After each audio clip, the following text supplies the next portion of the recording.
Yo, Thought Warriors. What is up? Her Learning is on. It is Lathan Jr. And it's me, Rachel and Lindsay. We're here on Friday. It's Friday morning. It's 8 a.m. This podcast is coming out a little bit later on today. Was that communicated to the people? Yeah, it was posted on social. I didn't look at the comments. Yes, I posted it. I posted it. That's how you sound. Yeah, you did have a little bit of a country accent. Like, Are Van and I rubbing off on you? I posted it. I don't know. You know I'm supposed to be going to Dallas, so. That's not the country, man. Dallas is a big city. Hey, you know Dallas. We have our own accent in Dallas for sure. sure. Yeah, definitely have their own accent. But I think Dallas is the biggest landlocked city in the country. I think that's true. I've never thought about that. No, somebody brought it up when we were doing, we were down there for Hip Hop Homicides. We stayed in a hotel, disgusting hotel. And outside of, we were talking to somebody and said Dallas is the biggest landlocked city in, let me look this up, My guess would have been Chicago, but I guess that is Chicago landlocked with Lake Michigan? I don't know if you can call Chicago landlocked. Oh, here it is. Depending on how you measure size, the answers vary between Phoenix, Arizona by population and Indianapolis, Indiana by land area. So maybe they were wrong. Maybe they lied. But Houston is landlocked. Is it? Yeah. Is Houston landlocked? It is. By city limits, Dallas is a little smaller, but the whole Dallas metro area is probably like 4 million people or something. You like including that, right? Fort Worth? Yeah, you got. Yeah, only outsiders do that. Oh, here's the deal. By metropolitan area, so apparently it's not only outsiders. The Metroplex is the largest landlocked metropolitan area in the U.S. with a population exceeding 8.4 million people. That's what they were trying to say. Yeah, if you include Fort Worth, sure. Fort Worth, nobody includes Fort Worth. What goes on in Fort Worth? And Fort Worth is up and coming. I mean, not up and coming. It really is. Like they've really built out. They're down like around the downtown area by TCU. I think the Taylor Sheridan of it all helps. I mean, if you watch Landman, it's all Fort Worth. Like they're constantly going to Fort Worth. Private clubs, restaurants, all that. It says Houston is not landlocked because it is connected directly to the ocean via the man-made Houston Ship Channel. This is a 50-mile waterway that allows ocean-going vessels and massive cargo ships to reach the port of Houston. So Houston is not landlocked. So that's out of here. It's out. Do you like Broadway? A little bit. I think it's cool. What's the last Broadway play you've seen? I can't remember.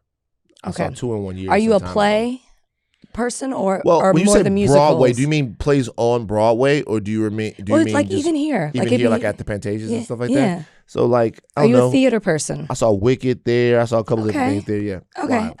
Why? What's up? So, hey, we just did a whole part of the podcast that we cut out, and we're gonna put it back in Monday. We have something very important. Can you tease what we're gonna talk about?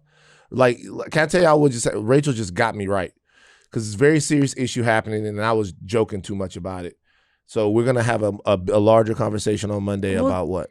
Just Broadway for all the theater fans out there. I don't know if you guys have seen Catch the Jellicle Ball. It's outstanding. It's amazing.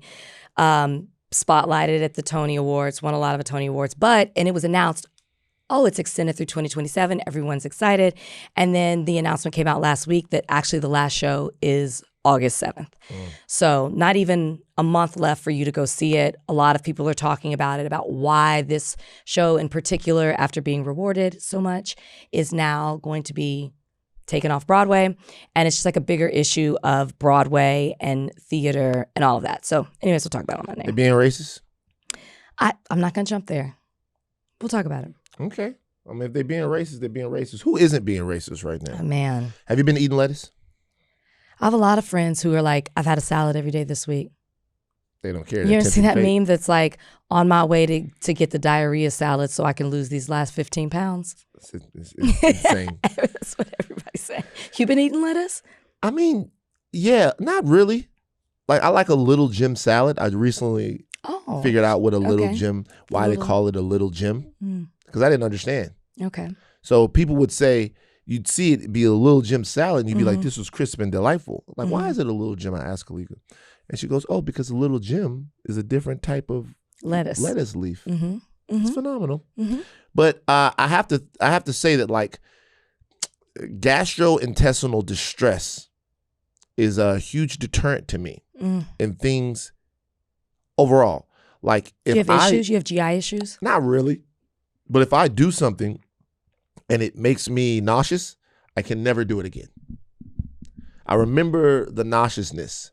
So just I understand when that people just put wholeheartedly. gastrointestinal distress, I think it's actually probably the chocolate companies and the fucking the processed food companies that are doing this. Hey, you can't eat it. And it's something bad happening because we have an incompetent government. But like when I looked at that, I'm like, that made me, now every time I see a salad, I think about being on the shitter. Really? Shit I've box. still been eating it. Now there's I saw a report yesterday that said still been that eating maybe the suppliers from California, which is interesting because most of the cases are in Michigan, not here. So Interesting. I don't know if that's true or not because they're trying to figure out where it's coming from to stop it. But it hasn't stopped me from eating. And nothing's I've happened. stopped like berries, No berries. but I do have grapes down there because Yeah, you're supposed to only eat peeled and cooked. But can't fruits you and eat vegetables. can't you wash the shit at like 150 degrees or something like that and it'll be fine? Boil water. How do you? wash it. Well, yes, you can boil water That's what you do, to boil wash water. it. You but- know, I have this little thing because I gotta pour warm water over the Wosley's food because he he eats that kind of food? well, so the Wosley has even his kibble, pour some warm water over the kibble. Mm. If you don't do that, he'll look at you like, will you prepare my food properly, please? Will you do the things that you need to do? And then you take the just food for dogs, you make and then you microwave that a little bit for him. Take it Wow. out, put it over the top of it, serve him his meal as he waits. He waits like this for it. So I have this thing that like, or we have this thing that like just boils the water really quickly. Mm-hmm. It boils the water super quickly. And so then after that, you can just use that if you want to just pour it over your grapes and wash your grapes up, and then you won't get the bubble guts. I wonder what that would do to grapes. Like, you think that would impact the grapes? Pouring boiling water over a I grape? think it probably will, but like it's like I think something bad will happen. But like, look, you ever know? Have you been paying attention to how in the dirt we are? In what way? Just overall, like I don't know if you guys Like America? just period. I don't know if you guys realize, but things are really in the dirt.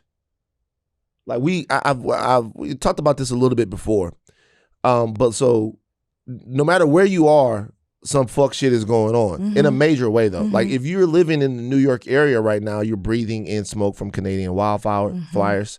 If you're around the country, you can't eat lettuce and special grapes because you're gonna get the Berries, lettuce, yeah, all that. types of shit like that. We're gonna have a special El Nino this year, weather-wise.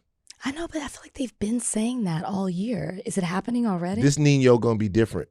So when is it landing? It's coming. That nigga I coming. never really understood the first El Nino, if I'm gonna be honest. I don't. I feel like it was just a term everybody kept throwing out there. It's a special pressurized type of meteorologist situation, and it becomes El Nino. But this one is so bad, we might have to call this one the nigga, Why I gotta be the nigga? because it's, you know what I'm saying? Coming for you. Why instead of like El Nino, it can't be like, instead of the boy, make it the man? You could, but I just Why's look it at it gotta like be that the- nigga coming. Okay. That's what's gonna happen to all of you. So just everything. So and when we look at this in the dirt, You didn't era even that mention what we're happened in LA huh? yesterday. What? Oh, water Pipe main breaks destroys Sunset Boulevard. And for my friend's car is completely underwater. SUV all the way to the top. And the water ran for 4 more hours after that. And look, these things you guys might think, oh, whatever. This confluence of things is all because of Mercury's in human dysfunction. retrograde. See, like, you know, man, like Mercury in retrograde. Get it right. Can we talk of Mercury? It's early, man. Can we talk about Mercury? Just before I get to that, you know, the water main breaking, that's an infrastructure problem. The El Nino situation, that is climate change. Bubble gut lettuce, that's mismanagement at the top levels of the United States health infrastructure. Like the wildfires, once again, all of this stuff, dirt, measles and all of this. I don't think we are going to be able to properly contextualize the ramifications of the anti-science and progress wing of modern humanity and what they are seeking to do. I saw a billboard on Sunset about Little House on the Prairie.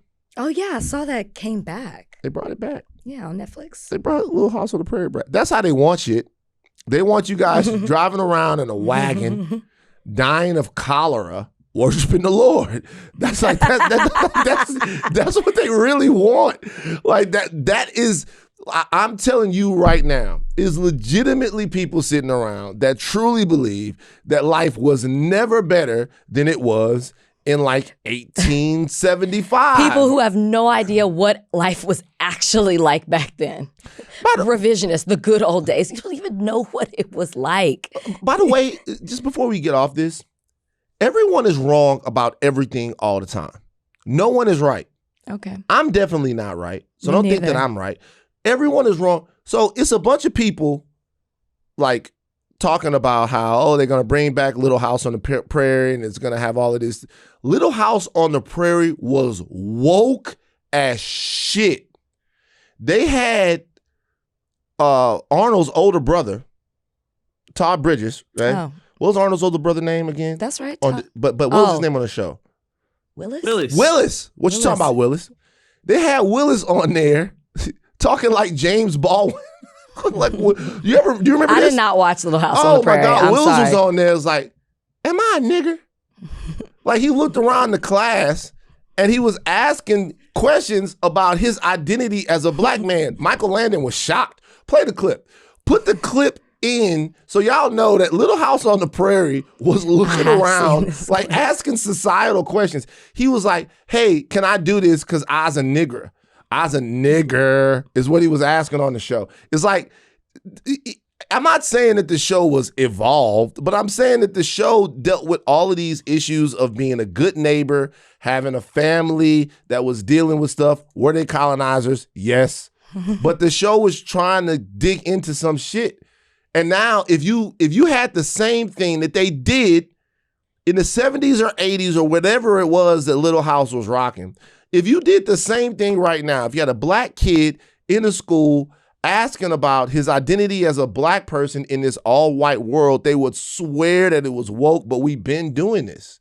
Do you know that Eartha Kitt played Helen of Troy? Oh, no, I did not know that actually. Y'all are so dumb. Who are you talking to? You know who I'm talking to. God damn it. Eartha Kitt. Orson Welles cast Eartha Kitt as Helen of Troy. Niggas ain't just start doing this. I want to break everything. Okay. I think they dated too. Did they date? I think there might have been a little something going on Man, there. Eartha was that shit, man. Orson kind of was too. Orson had something to him. He was the man a little bit. He was the man a little bit. So, but Eartha Kitt, standard abuser. They denied rumors that they were lovers, but there was a lot going on because, he called her the most exciting woman in the world. Nah, no, whenever a white man starts talking like that, you know what that means. Man. Well, like when a white man is really, especially a white man of that, he didn't just go, she is so fine. A white man in that age would be like, she is the most exciting woman in the world. She illuminates my life a different way. I want to go to Paris and Rome with her. And what else you got going on? Like, what'd you do yesterday? I filmed something yesterday. What'd you film? I can't say. I don't think I could say. You didn't talk about it? I don't think so. What the fuck? But it was fun. It was fun. It was fun, like an all-day thing? It was an all-day thing. I'm so tired, like mentally and physically. It was an all day, but it was really fun. Can we try to guess like what genre of stuff it is? Well, I won't want to blow it, but can we just kind of like Sure. Television show? Yes. Oh, special. So reality or scripted? Yeah. Reality Which show. I haven't done in like 10 years, almost 10 years. El Daddy. That's fun. You're on a reality show. So not like on just like one episode. It's like a one-time thing. Competition? Yeah. It's going to be fun. Just a one-time thing, which I thought, I've never done a competition thing. This could be fun. And I really did. Made some new friends, met some new people. Did it have great food? There's something with food. Sure. You mean like, in what way? Did the reality show have great food? No. It wasn't great food. Was there dancing on the show? No, it's not like that. Okay, it's not one of that's those. It's not anything that people. It's like a one-time thing. Okay, that's fine. That's amazing. No. But you have fun though. I had a lot of fun. Lasted but all I day. am tired. Yeah, lasted all day. Lasted all day. I'm talking up at 6 a.m. Didn't get home till not up at 6 a.m. Up at 5. Yeah. I had to leave at 6. Home at 8:45. Yeah, for a bunch of sitting around, I bet. They weren't sitting around. No, they were working us. Get these productions going. They were working us. Move You've never done something like that where you have to do like, it's not even just what you film. Then it's, okay, we got to do your OTFs. We got to do like you have to like describe what it is that you're doing and talk about it and all like, so it's an all day thing. I've done it several times. What did you do? Reality? I've done a lot of different stuff. I've been on reality shows as a judge and stuff like that. Which ones? Like, I can't, some of them, there was one that we did that was shot at Kevin Hart's old studio out in the Valley. I can't remember what it was. It was for BET, but Zaytoven was there. It was almost like a making of the band type thing. I've done like a ton of stuff like that. And what was your role?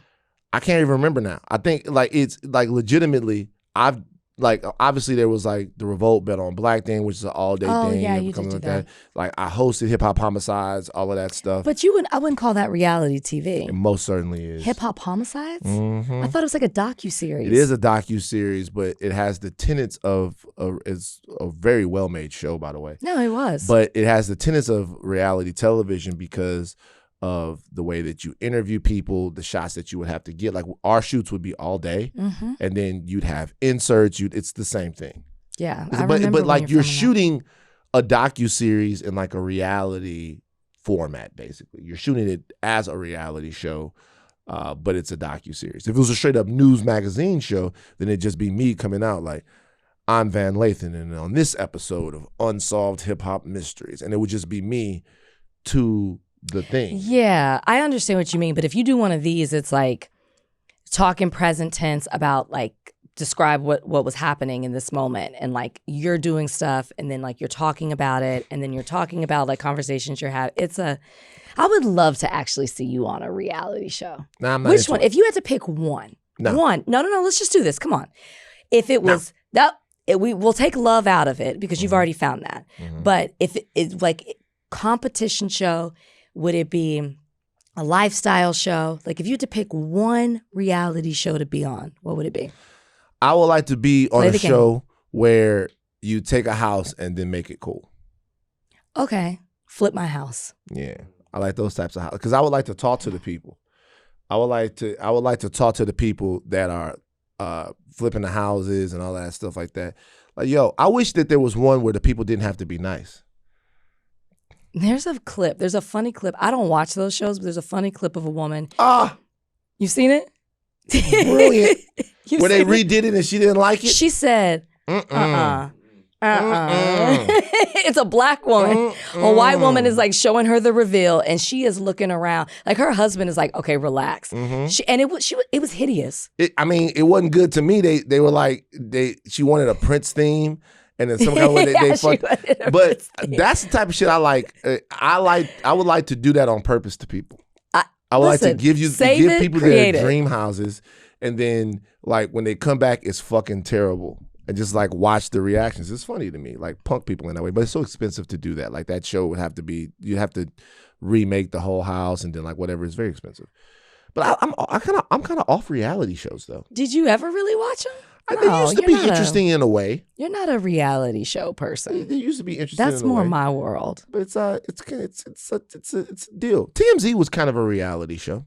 No, it's not. The TMZ show that I was on, it was sort of a reality show. Not really. How? What category would you put that in? So that was, when I say a reality show, I mean we were on there as real people giving takes. That's like a live show. It wasn't live. Live though. to tape. That wasn't like lifestyle. It definitely isn't competition. Definitely not a love one. It's not reality. It was just unscripted because, like you guys were giving your opinions, it's like an opinionated show. Like almost like more like talk show than it is a reality show. I can see what you're saying. But it would have been cool. That easily could have been a reality show if like we see the workings behind the scenes. That would have actually been interesting. I just think your version. So by that rationale, then even the Flip My House stuff is not really a reality show. That's a reality show. So what makes something a reality show? I don't know the exact definition, but that's a news. It's a news show. You were doing a news show. The TMZ on TV? Yeah. Were you showing behind the scenes stuff? Well, I don't remember that. So, but they're behind the scenes on the stuff that you're doing that don't get shown. But there is a showing of behind the scenes. That's part of the show. No, it's on not. What? So those shows are so heavy. I'm really trying to understand here. Yeah. Those shows are so heavily produced that what you're seeing, they're behind the scenes to what you're seeing. Of course. I think the reality that's show, the production part of it. Right. Right. So the reality shows that you're talking about, they purport themselves to actually be, but they're actually heavily produced, not behind the scenes shows. What would be the difference from the TMZ show you did versus Extra? Well, Extra, that's a good question. So Extra is actually producing, so Extra isn't getting real conversations between people. Like Extra, so like the stuff that would happen like in the room, those were like, TMZ on television was a talk show. No, it was the filming of our morning meeting. Actually Extra did that too. Right. Well, when I would watch it, it was the if they did it, it was probably Biden, but it was the film. By the way, TMZ might not be a reality show. I'm just actually trying to. I'm not. Yeah. I'm just saying. But it was the filming of our morning meeting. When someone would say, people might not know this. When someone says, "Hey, we got Bernard with a white woman at the Grove," right? When you're pitching that video to make the television show, so like. That is sort of behind the scenes, but of course then there's a layer of behind the scenes because then everybody breaks and everybody goes, "Shut up, you shouldn't have said that to me on television, fuck you." And it was like, "Yeah, fuck you," and then fuck, so all of that stuff. But interesting, okay, cool. Reality shows. But I would love, like, if I had unlimited wishes, one of them would be to see you. You'd be such good TV. But I've done a bunch of reality stuff, and I'm telling you guys right now, the stuff that I've done, Hip Hop Homicides to the side because there was a point to Hip Hop Homicides. But even like the game Bet on Black Revolt was a reality show. This show that I did on BET that I cannot remember what the show was. Zaytoven was the host of this show. I cannot remember what the show was. But reality shows, like been on a bunch of them, there's nothing real about them. They're all very choreographed, and it's like, say this thing, but say it again. Sometimes people would have reactions to stuff that would happen, and they would be like, "Hey, give a better reaction. Give me that reaction again." That like literally takes to people's, like, let's say they throw a bombshell at you, and you come out there and you don't give the reaction that they want. Okay, now come out and give the reaction that we think that you should give for the cameras. It's like it's reality-ish. It's reality-inspired. What do you think the realest reality show ever was? Real World. Yeah, the original one. Heather B's right across Real the World. street. They had nothing to compare. I mean, there were reality show. There was like this family show from the 70s. 70s, yeah. But like not comparing. Real World. They weren't comparing themselves to anyone. They were actually going on this show. They had real lives. They were put in this house with people from different backgrounds, personalities, experiences. To me, that was the realest. Is Candid Camera a reality show? Remember it? Yeah, it's an unscripted, using real people show. Yeah, shut up, Donnie. All right, let's get into our. Did Donnie say move on? No, Donnie didn't say. Oh, the next big thing on BET was the name of the show. Okay, that was the name of the show. Let's talk about the way people look in Hollywood. I guess I saw this. I didn't. You didn't feel anything about it? Yeah, not really. I think it's interesting though. Go ahead, Donnie. Yeah, the Hollywood Reporter launched the second edition of its new Face of Hollywood digital issue, which it describes as a step inside the definitive Hollywood guide to the A-list face, from the top doctors and latest high-tech treatments to the great filler debate, and a look at the evolving pursuit of perfection. And this article features a photo of a woman who's like an amalgamation of various famous women that make up her, quote, A-list face. And a lot of these women's names are, they have something in common. Let's go. Eyebrows, Anne Hathaway. Nose, Kendall Jenner. Bella Hadid. Lips, Sabrina Carpenter. Angelina Jolie. You got Hailey Bieber on this list. Lindsay Lohan. You see there's a theme here that had the internet upset. Breasts, Sydney Sweeney and Taylor Swift. I've never once in life thought about Taylor Swift's titties. But that's the point. But see how forced that is? Like, I saw this popped up on my Instagram, and immediately I looked at it. I'm like, the new face of Hollywood. I can already see that this is a white person, right? So I'm already like, okay, what kind of bullshit is the Hollywood Reporter about to be on? Hold on, I'm looking this up so I can see it better. I'm like, what kind of bullshit is the Hollywood Reporter about to be on with this? And I never would have imagined that next to the picture, I was like, did they take this down? Next to the picture would be arrows analyzing every single aspect of this picture's face. And this is not a real person, it's an illustration. Include down to the skin, to the ideal skin. And when I look at it, I'm immediately looking at the names and I'm like, oh, there's a common theme here. White, except for Zendaya and Jennifer Lopez. Yeah. And if you analyze this picture, you can go to the Hollywood Reporter's Instagram. You could also probably find it on, not probably, you can find the article on the internet too, on their website. This woman they're doing eyes, eyebrows, lips, jawline, everything. Woman has full lips. You couldn't find a black person for that? Couldn't find a black person that she has big almond-shaped eyes. Couldn't find a black person that has decent eyebrows. Couldn't find a black person with cheekbones? Really? And then when you look at some of this as well, and I know part of this article is about plastic surgery, you're talking about the new face of Hollywood, and when you're pointing to some of these, like, oh, this person has this nose, this person has these cheekbones, a lot of this person has this jawline. These people have had plastic surgery. So it's like not even natural. So it's like two folds, right? When you look at the new face of Hollywood, and as you scroll through it, they're talking about what makes you A-list, what makes you perfect. I think they changed some of this because it actually did say A-list and perfect. I actually think that they changed the graphic on this. It talked about A-list face, perfect face, and obviously there's the racial aspect of it, which if you look at the comments, people were blowing it up. I myself, one of the first people who commented was like, y'all should take this down because you're not even being coded with it. You're being outright. You are telling people that the ideal face is white.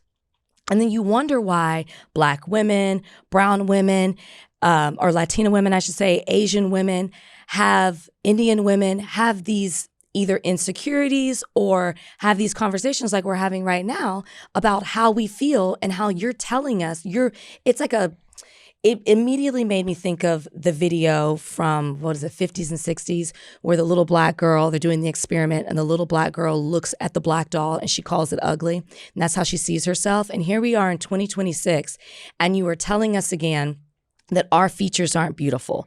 Our skin isn't beautiful. Our eyes can't be beautiful. All these things.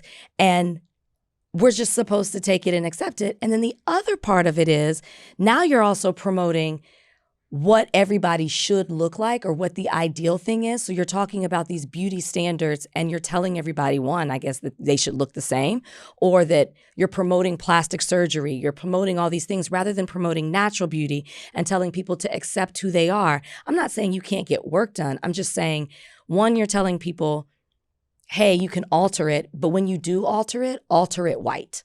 Because that is the definition of beauty. And I know this isn't an old thing. I mean, this isn't a new thing to talk about, but it was just so troubling, in my opinion, as somebody who follows this Instagram page, just to be casually scrolling and to see this and for this whiteness to be thrown in my face just so overtly. Wow.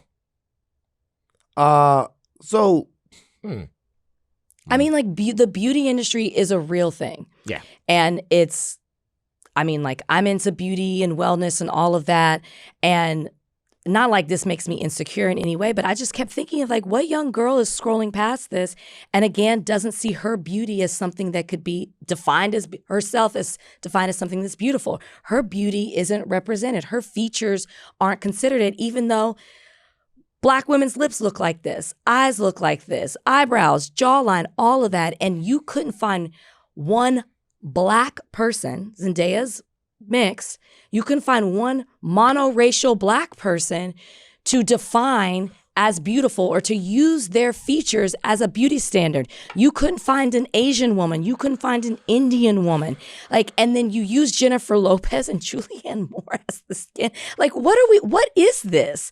This is some fuck shit is what it is. I really looked at this and I was like, I am not impacted by this as a 41-year-old woman, but what is the woman who's 20 years younger than me, 25 years younger than me feel like when they see this? Yeah. Like you basically told me I was ugly. I mean, so this is the names are crazy. I'm sorry, I keep interrupting you. I'm sorry. No, it's I'm fine. like so upset by this. No. It would be different if I wouldn't even probably talked about this if it was just the face, because I would have been like, okay, we know about the whole like to be considered Eurocentric features, all of that. We get that, but you actually went the next step and put names next to it. I reached out to the author. I wrote him and asked him to come on this podcast. Interesting. Now I knew he wasn't going to. Hasn't even opened it yet, but I tried. What were you really trying to say here? So who approved this? This is the way I look at something like this. All right. I'll try to be brief here. This ain't my house of will, but I have thoughts. Number one is, even if these women are, one thing that is like consistent with like the system of whiteness, white supremacy, whatever you want to call it, is, and that's another reason why you have to like be judicious about what you sell to whiteness. Because in the world that even example, is Iron Man a Disney character? I think Disney bought him. You know I can't talk. Disney bought him.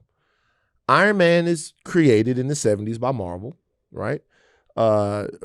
Maybe even before the 70s. I think like late 60s, actually.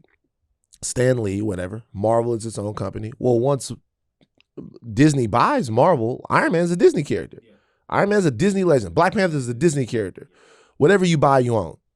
So, like, in this situation, when whiteness co-ops something, they own it forever.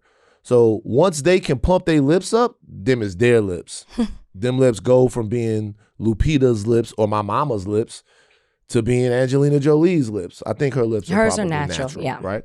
But, you know, once whiteness owns something, it's there forever. So be careful what you let whiteness own, which is why when there is a trend or a beauty phenomena that happens in the Black community, and it makes it to one of these publications and they go, the latest thing that the Kardashians invented, cornrows. We go, wait a minute, no, that didn't, you know, because then you'll see one of these pictures or whatever, and then it'll be like, hey, cornrows, Kendall Jenner. And you'll be like, wait, you know, because there's a lot of cultural power in cultural ownership.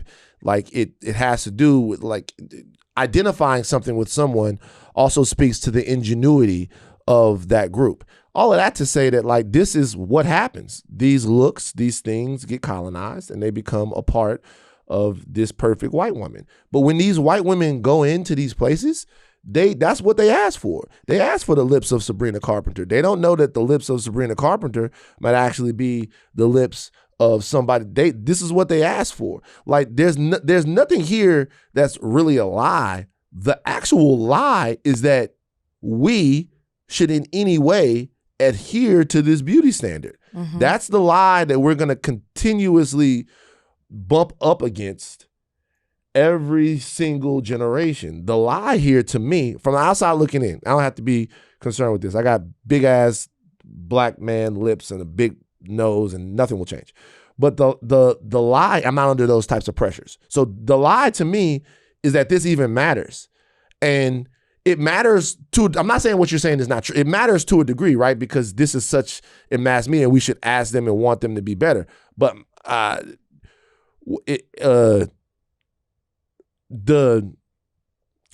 can I say this? Like, it's they think that. Yeah, that's what they think. Well, it's like, it's just a reminder that you're constantly telling non-white people that they don't fit in your beauty world. And that goes as far as, like, you know, hair. It goes as far as foundation. Like, you forever couldn't find, you know, a certain foundation to necessarily match your skin tone. It came to lipsticks and lip liners.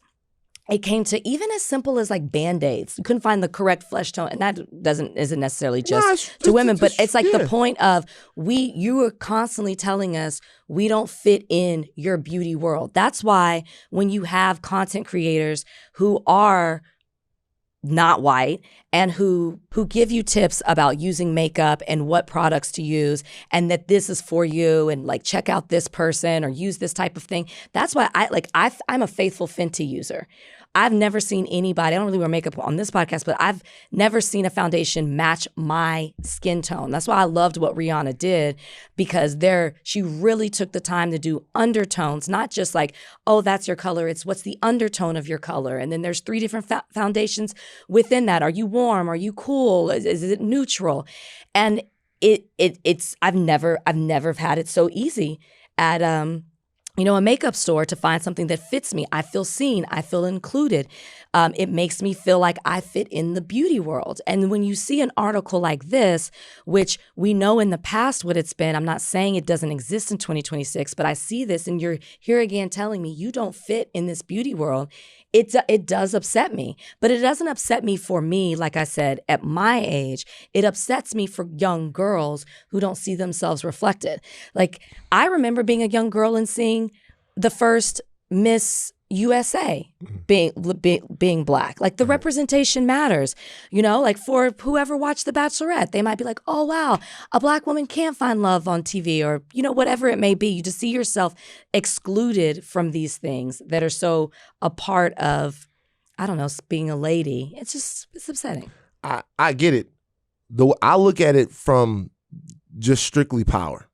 Oh, for sure. Like, it is actually not that they don't think that you're beautiful. I mean, we know that, like, because some of these features that are being chased are your features. Right. They just know that there is power in beauty, and this entire thing is about power displacement. Like, even if this wasn't the standard of beauty, they would say that it was. Mm-hmm. So that you weren't a part of it. So then the question becomes, after this is, all of these conversations matter, because we could have the same conversations about the Academy Awards or like recognition. The mushroom's starting to hit. But like we could have the same conversation about that, right? And the conversation then is going to be, well, you know, that's the top of the industry, and at the top of the industry, there's a lot of money and power and resources that come along with being recognized in that way. Just like there is in having your face on something like this in the magazines. I'm not in any way saying that it's not. But what I am saying is that the power that we will take for ourselves when we understand how beautiful we are is just, we're never going to find that in the Hollywood Reporter. We're never going to find that at the Academy Awards. We're not going to find it. Not that we shouldn't continue to have the conversation, but we are never going to find our beauty in publications like this, because these types of publications are purposefully creating the type of standard that they want to sell and maintain. Mm-hmm. If we are to find, you know what is a shame that it went away? What? The Jet Beauty of the Week. Oh, I used to love looking at the Jet Beauty of the Week. The Jet Beauty of the Week. It's a shame that the Jet Beauty of the Week went away. The reason why is because the Jet Beauty of the Week would be this. Look, I know you guys are going to talk about the fact, was it the most progressive thing in the world? No, it's a woman in a bathing suit, right? But the Jet Beauty in the Week would have this little blurb about the woman's humanity, right? Mm-hmm. It would be this beautiful, natural woman from Newport News or New Orleans who would be majoring in science or be a registered nurse or whatever. And just for a moment, in a wholesome way, not always wholesome, we had some of them on the wall. In a wholesome way, you could like celebrate Black, and some of them women were fair skinned, some of them were dark skinned, some of them whatever. But look, this is what beauty is. This is what beauty is. Jet Beauty. I like that type of shit. This type of shit here is, this is kind of the stuff. This is, I just want people to look at this. To me, everything that you're saying is true. I want people to look at this as what this is. This is cultural power play. This is subjugation, colonization. This is all of those things. And after a while, you almost have to be kind of cynical about it to me. Yeah, but I'm also a man. But you're a man and we're older. I just yes, this is the Hollywood Reporter and most people aren't really reading it. I truly didn't even know what the Hollywood Reporter was until I became the Bachelorette. But it's true. Yes, that's why I'm saying it's this is an LA thing. This is an LA thing.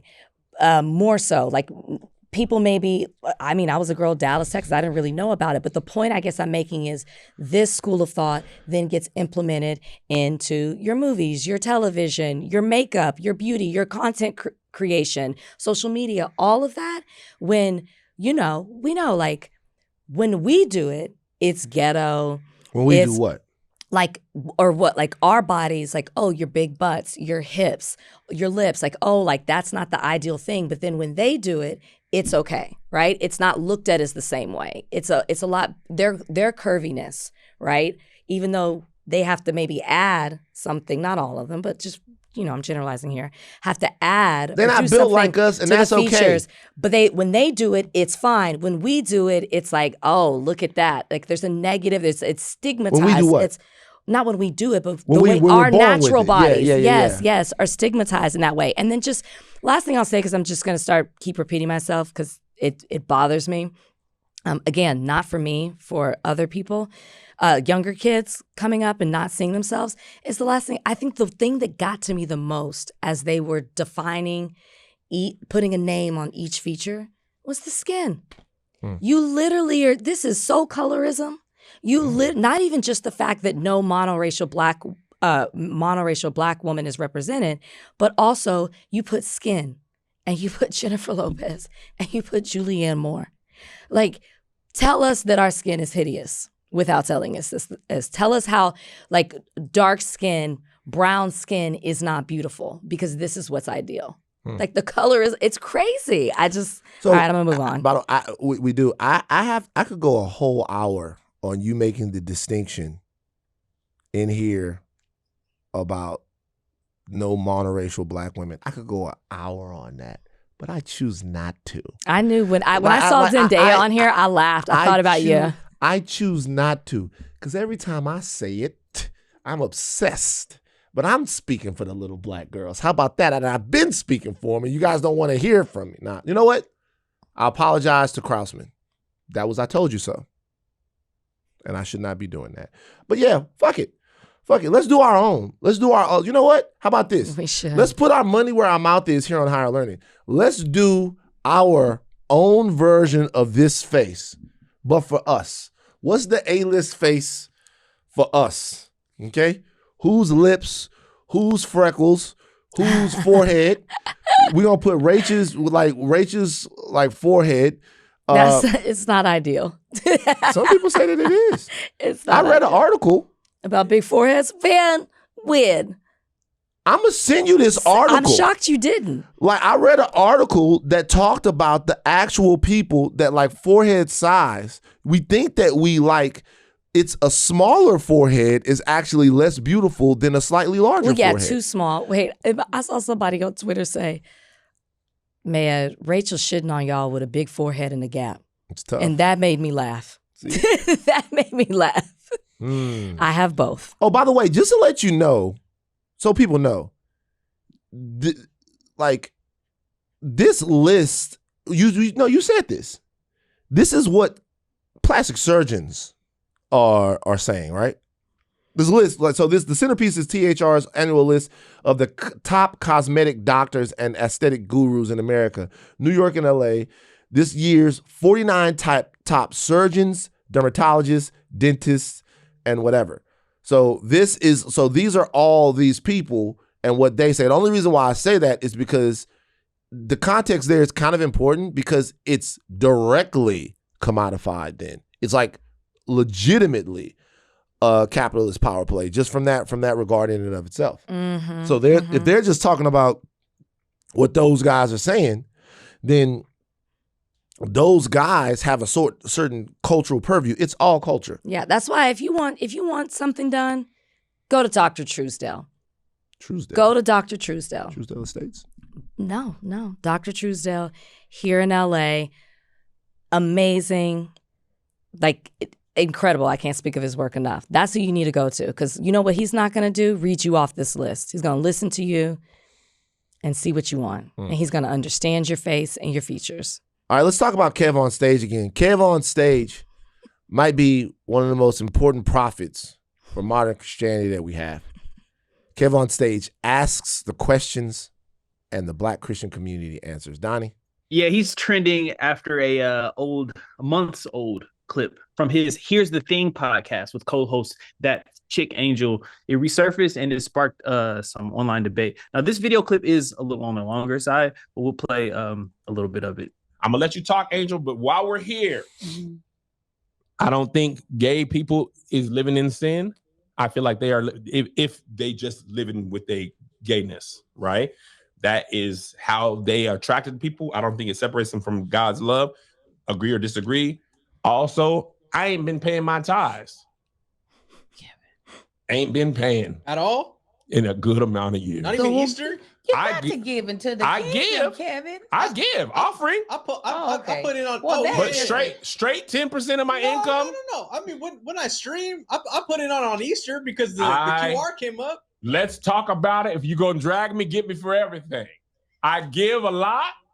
I give all types of ways. Well, I mean, now but 10% would straight 10%. That'd be. I probably give that throughout my employees and the people in the community easily. But straight to a church, no, sir. Also, I don't think masturbation is a sin no more. I beat that meat. Okay. I beat that I don't meat. think anybody was wondering how you felt about it. No, we gonna get it all out. Nobody was wondering that meat get beat. What you know? When I'm on, Angel, when I'm on the road especially, I be beating it. I beat it. If I'm gonna be gone from this 4, 5, 6, 7 days, I'll be beating it. Let's talk about it. If you're gonna clip me, let's get it all on the table now. I just want you guys. I want to let you guys know. I just hope you guys know that it all comes back home. It all comes back home, and that's why just let prophets like KevOnStage say it. And the Black Christian community was none too pleased. Of course, with KevOnStage saying that he said a bunch of things, but particularly here that he doesn't think that masturbation is a sin or that masturbation is something that he indulges into. They weren't very happy with that. Did he go in detail as to, because, okay, I'll play devil's advocate. I'll be one of the Christians in his comments. Oh, did he go into detail as, because I could see somebody saying, okay, and are you watching porn to do it? Are you imagining? Like, are you looking at like what, I don't know if he went on later on in the podcast to say that, but I think, well, let me ask you, do you think it would have made a difference to them if he was like, I mean, yeah, I close my eyes and think about my wife, or I look at pictures, or we have video, whatever it may be. Do you think that would have made a difference? Do you think people assumed? No. Do you think people assume that when you say masturbation, that means porn? I think people probably do. Even some of my research in this talked about specifically the connection between masturbation and pornography, or masturbation and, because Kev is married, masturbation and inspiration for that masturbation that's outside of your relationship, outside of your wife, which in the Bible, it says that the moment that you look lustfully upon another woman, you have in fact committed adultery. What that means is that for a lot of people, you're committing adultery every time, all the time, like whatever. Like even it's I don't even want to get into the whole, because it's disgusting. I don't want to even get into the whole thing. Like whatever, whatever. So it is what it is. Here's the deal. To me, it doesn't even matter if masturbation is a sin. It doesn't matter. Okay. It's because we're not litigating sin. We're litigating societal purity. See, because sin is between you and God. There's a judge for your sin. There's somebody that judges you for your sins. There's somebody whose job it is for you to look at your entire life and then weigh how much you did, and then whether or not you get to enter into the eternal country club of heaven. Somebody whose job that is. Somebody whose job is, I say that facetiously, to judge your redemption and your salvation. It's not supposed to be anybody else's job other than that person. And we can talk about things that are hurtful, and we can talk about things that are harmful, and we can talk about things that we want to make sure that we adjudicate societally in a way that reinforces our belief systems. We can talk about that. But there is still a shame component and a purity component to church folk that, first of all, is a lie. All right? Because I was amongst the church folk. I am the great-grandson of Reverend Q.T. Ellis. It's always an initial. To Reverend Q.T. Ellis. 10 churches around Louisiana and Mississippi. We accepted a lot of things from the men that ran them churches. Because at a certain point, God is their judge. But what we want to continue to do, and we do it here. We do it on this podcast. I'm trying not to get us to do it, but we want to have wrestling matches, and at the center of those wrestling matches are people's purity. Like, the adherence to societal purity is a religion unto itself. It's a belief from a belief. The Bible, God, whatever, has very strict and understandable rules for what's going on. Some of those rules say, hey, treat everybody as if they were me. That's in the Odyssey. Treat everybody as if they were me. As if they were me. Treat me like, and you guys go no all the time. Fuck it. You guys go no. All the time. You made the decision all the time to go no. That person is not, I'm not going to treat that person like that. I know that person is not Jesus. Even though Jesus says, treat the person like it is me, you go, no, I don't want to do that. Do that all the time. But KevOnStage starts jacking off and you guys lose your minds. That's because your purity, the societal cultural standard that you've set that you think is grounded in something divine and eternal, that's its own religion. It's a separate religion. It's a religion that you've concocted. Therefore, even when there are rules inside of that are directly contradicted by greater and grander rules, you still adhere to your thing. But we all do that. So the reality is, it don't matter whether or not he is masturbating to memories of his relationship or whatever, or to Jenna Jameson, Smells Like Sex, or Merc. One of the greatest Black achievements in cinema, Merc. Go check it out. It doesn't matter if it's that, the act itself, him admitting that he is human, therefore impure, not worthy of these people who stand up, hey, we never do anything until we catch y'all cheating, until we get into y'all finances, until you guys are humbled, and then you have to go in front of a camera and go, I too have sinned. Nigga, we know. We know. And I am like, I personally always envelop people like that in joy and understanding, because I know that what they failed is not their God in heaven. They failed their God on earth. and their God on earth, to me, is this orthodoxy based around this like purity and perfection that not even the Bible asks you for, in my opinion. But I'm not a theologian or anything like that. So to me, when I look at this is just people going, you know what? Our club of people who are pretending like we have to be like super awesome and above everybody else, KevOnStage doesn't desire to be in that. He doesn't, not only he's rejecting it, this is rebellion from him. Mm-hmm. And this is a guy who has a lot of inroads. I'm not speaking for him. I haven't talked to him about that. I did send him a funny text. We laughed. But this is, to me, rebellious. Mm-hmm. Like, I am trying to be a brutally human person, and I will not be shoved aside by the orthodoxy, the human orthodoxy of purity that seems to litigate everything that we've been discussing, not just online, but going all the way back. I'm happy for Kev. I feel like we grew up very similar in how we were raised in the church, even though I think it was different denominations.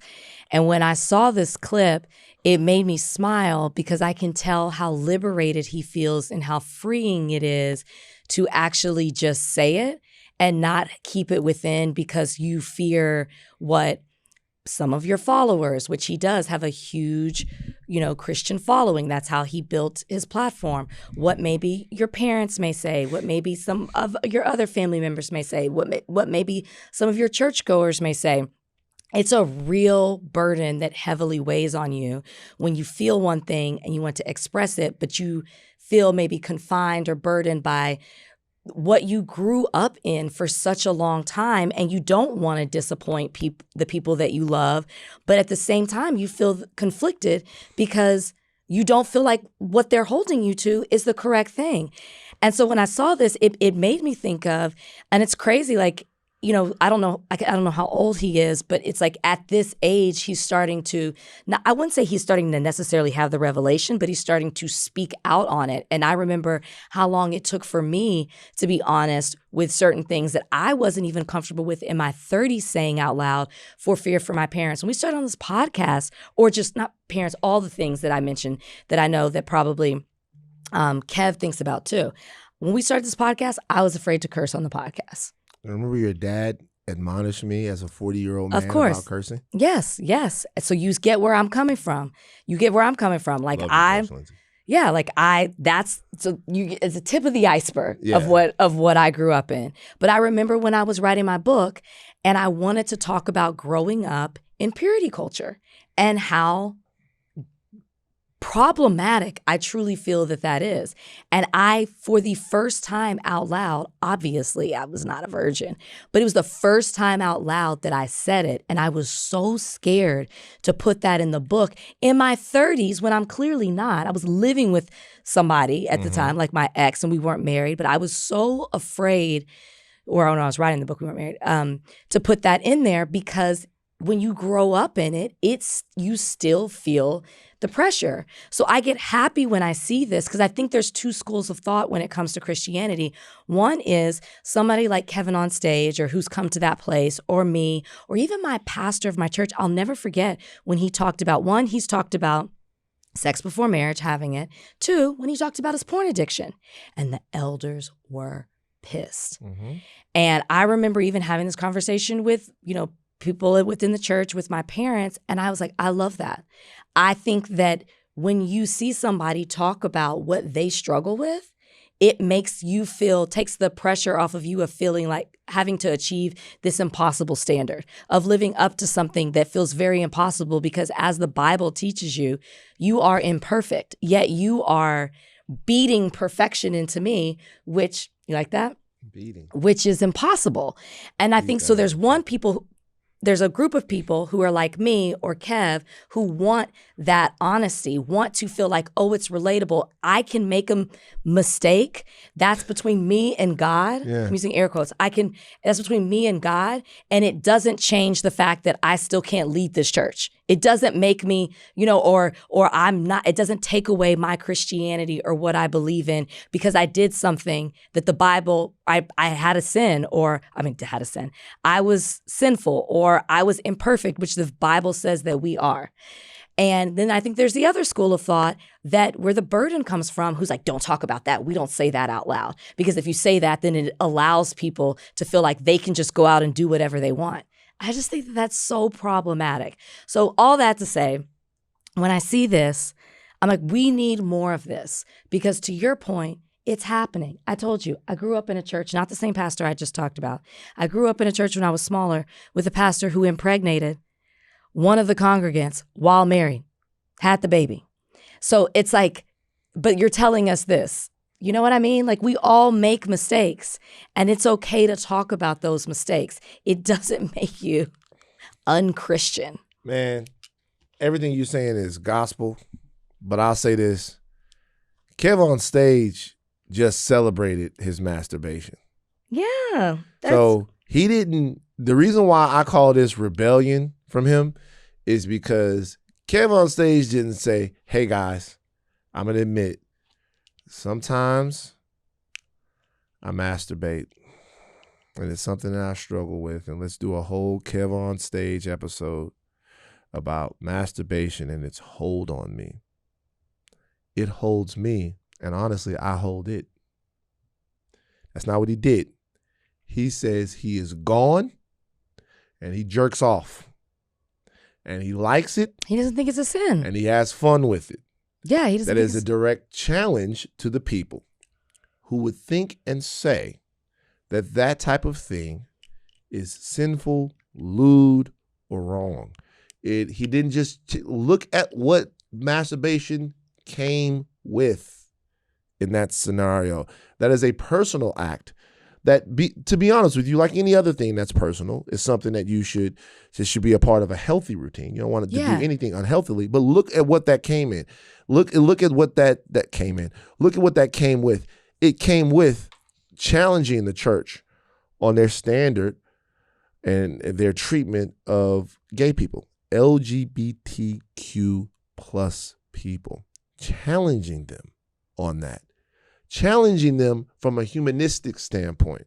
It's like, I am a human being living on earth with other human beings that I don't want to see unalive themselves, human beings that I don't want to see live as non-citizens, human beings who I don't believe in my heart that their design was an eternal curse. I don't believe in that. I challenge you on that. And not only do I challenge you on that belief, I challenge you every time I beat my meat.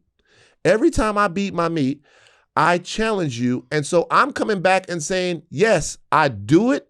I like it. Now talk about me. Do I think that KevOnStage is one iota less Christian or devoted to God than he was last year? Of course. When his Q rating and approval rating amongst all of these same people was 1,000 instead of maybe like 95, right? No, I don't. I do believe, though, that he's a braver man. I believe that he's a more evolved man. I believe that he's a very important man, because what he is a man showing that you can just try to do your best honestly. We need more of that this. In and of itself is pleasing to God. Yep. And if it's not pleasing to God, let God sort it out. Yes. If it's not pleasing to God, let God sort it out. But like I'll say again, there's a separate religion happening.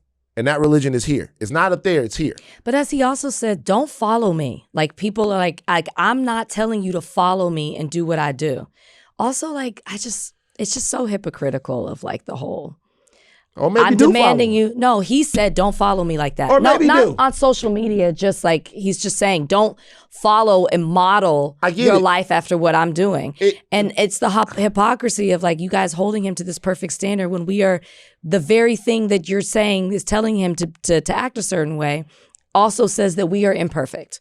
And and I'm not saying him masturbating is imperfect. I'm just saying, he doesn't believe it's a sin. And I agree with what he's talking about. I don't know. It's not my job to determine what sins are. Well, I'm just telling you what he's saying. Yeah. But look, once again, everybody, this is a very important thing, people's relationship with God. Everybody has their own sort of deal with it.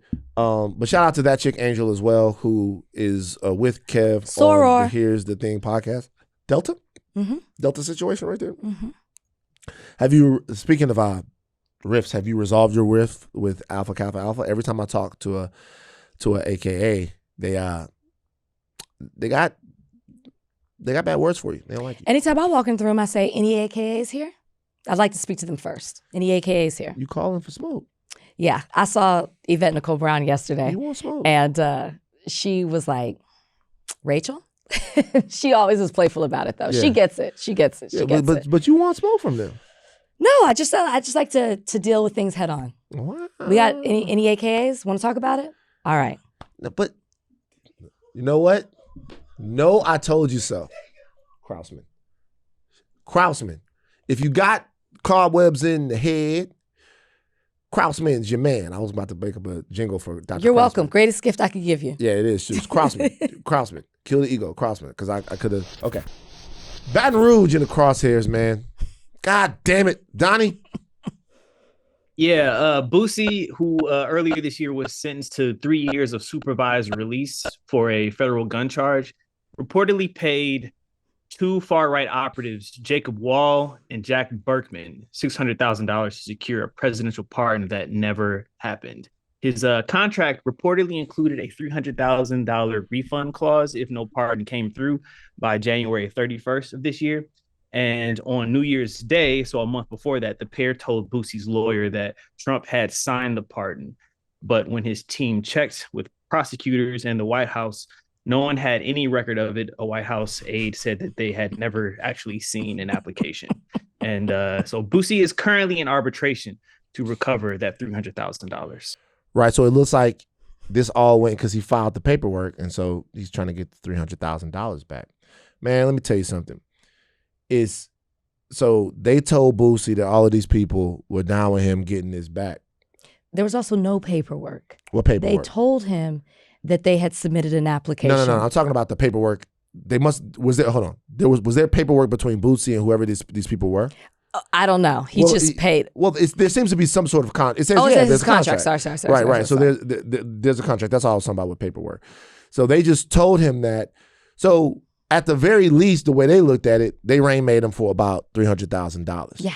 Because, like, legitimately, the genius thing about how they play Boosie, and they definitely play Boosie. Yeah. The genius thing about how they play Boosie is they never had any connection to these people. Mm-hmm. And so what they like, this is the Clay Davis situation. I know y'all seen The Wire. And what did, I'm such, like, the lawyer tells Stringer what a Rainmaker does. The lawyer tells Stringer in this situation, he says, well, you're dealing with Clay Davis. You give him the $250,000 if he makes it rain. Wow, great for him. If he doesn't, sad, what can you do? And that's how String got fucked up. Stop playing them fucking away games. Aaron Barksdale, right? Levy is the lawyer's name. And so in this situation, these guys, Jacob Wall and Jack Berkman, go, okay, $600,000. Maybe we can get a pardon because all of this stuff is admission that pardons are being sold. Yep. That's the bigger big thing. Deal. All of this stuff. That's why when Laura Loomer and the rest of these people came out, they go, hey, the first thing, there's no such thing as actually being able to buy a pardon. They had to say that first because they know that there is. Mm-hmm. So this entire case is actually, once again, Baton Rouge ripping the Band-Aid off corruption. Oh, what a positive spin. Baton Rouge ripping the Band-Aid off corruption, right? I think that Boosie might have been a double agent. Nah, they play Boosie. There's no way fucking around it. They play Boosie. He's suing them. They play Think Boosie. about what you're suing for. They play Boosie. But it's already these guys go and they say, hey, $600,000, maybe, since we know pardons are getting thrown. But at the very least, even if we can't get it, $300,000. So if I was them, I'd just get the $300,000 back. They probably already spent it on boats and hoes. Didn't they file for bankruptcy or something like that? Gone. Yeah, so they're saying that they don't have it right now, which is why he is suing them, which is crazy. Like, I wonder if Boosie thought about it. I mean, I guess his main thing is, I'm thinking about all the money I lost. I don't care how it looks that I was trying to buy a pardon, because he's probably like, that's what everybody does. But also, like, you're admitting your words. He got played. Like, that's what I'm saying. Like, by you filing a lawsuit, seeking this money, you look stupid. Yeah, they fucked over you. And the reality is now we'll see like where this goes and what happens, because if these guys are bankrupt and he down more than $500,000 trying to get this pardon, now the situation looks really bad. Also, though, I want people to understand here. Wayne was pardoned. Kodak Black was pardoned. Who else? Who else from the hip hop world was pardoned? NBA Youngboy? I don't think NBA. What did he do? Because remember, his thing is called MAGA. Or NBA Youngboy. So I thought that there was something he did with Trump. I don't know if he there's something. Hold on. Wait. NBA. Oh, yep. This nigga didn't gone. This nigga is dancing with Baton Rouge, man. Life is put your spin on that one. Life is so hard. This nigga is dancing with Baton Rouge. The only spin that I'll say is this: is that once again, power leverages everything about you. Shout out to Vic Mensa. I did the Vic Mensa podcast. You know what I did at the Vic Mensa podcast? I just did. What? I actually drank the orange juice that comes from the orange tree. Nice. Delicious. Of course it is. Fresh squeezed orange juice? Squeezed orange juice. I thought it was a candle the way it was sitting in the tall cup. And then he goes, no, that's actually orange juice. You drink that from the tree out there. So, but we talked about this. He actually brought up the fact that power leverages everything about you. So all of the problems with the law that you'll have, like they'll end up using that as a carrot to dangle in front of you to buy you politically. Yeah. Like capitalism buys you with abundance, and it also buys you with desperation. Yeah. That just shows who can be easily bought. Well, but yes, because of desperation, I get what you're saying. I could tell you, I could name some other people who have gotten pardons, but it's just gonna feel like people gonna say I'm obsessed. Name one. No. I'm not getting into all of that. I'm not getting into all of that just because if I bring it up, people are gonna be like, and this is somebody that wasn't desperate. But if I bring it up, people are just gonna be like, Van is on the same shit over and over and over and over and over and over and over and over and over and over again. And we're gonna talk about some of that shit later anyway. But it's not just always people who are desperate. Sometimes it's people who are powerful who also pay for these pardons. So in this situation, Boosie probably gonna turn this into content. Like a lot of this stuff will turn this into content. All of these people though that we're talking about had to show some degree of loyalty to Donald Trump after they were pardoned or even before. And this also, it goes back to what Vic was talking about.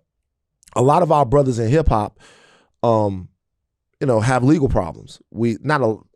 Enough of them have legal problems. These legal problems have been preyed upon by MAGA to capture these men and then gain political favor with the community that has allegiance to these guys. Yep. So if you're talking about Boosie or Youngboy or pardoning Harry O, which then gets you Snoop, everybody loves Snoop. Now we have to get on a podcast and have a conversation about how we're going to talk about Snoop Dogg, a beloved cultural figure for a long time, because he wants Harry O out.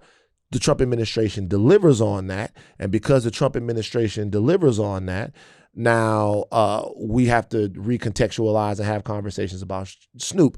It's to gain these brothers power and influence, but it's also to sow discord, to make us think that they're not who they are. And I would just caution people that while we make space for a lot of this stuff and understand that a lot of people didn't have fantastic choices growing up, that stuff comes back and is leveraged, which is why maybe the Democrats should think about handing out some pardons to some people. Like, we'll find a nigga and pardon a nigga. Find somebody, pardon someone.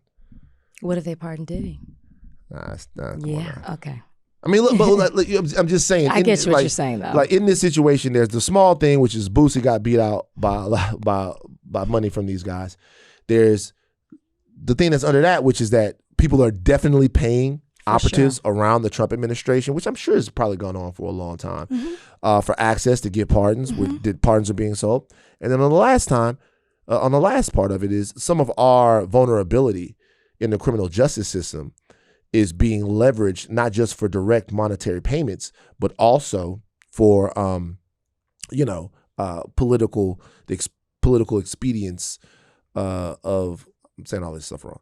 Also for the political gain of the MAGA operation. Mm-hmm.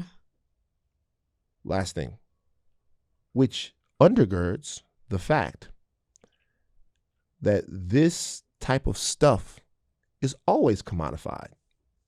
Because just like Boosie is trying to pay for a pardon, or whomever else, you're also paying for jail calls. And you're paying an extra price being a formerly incarcerated person. Your entire criminal justice era, your whole existence inside of that system is paying somebody. Mm-hmm. It's somebody is, when you call your mom and them and like the call is at this exorbitant fee.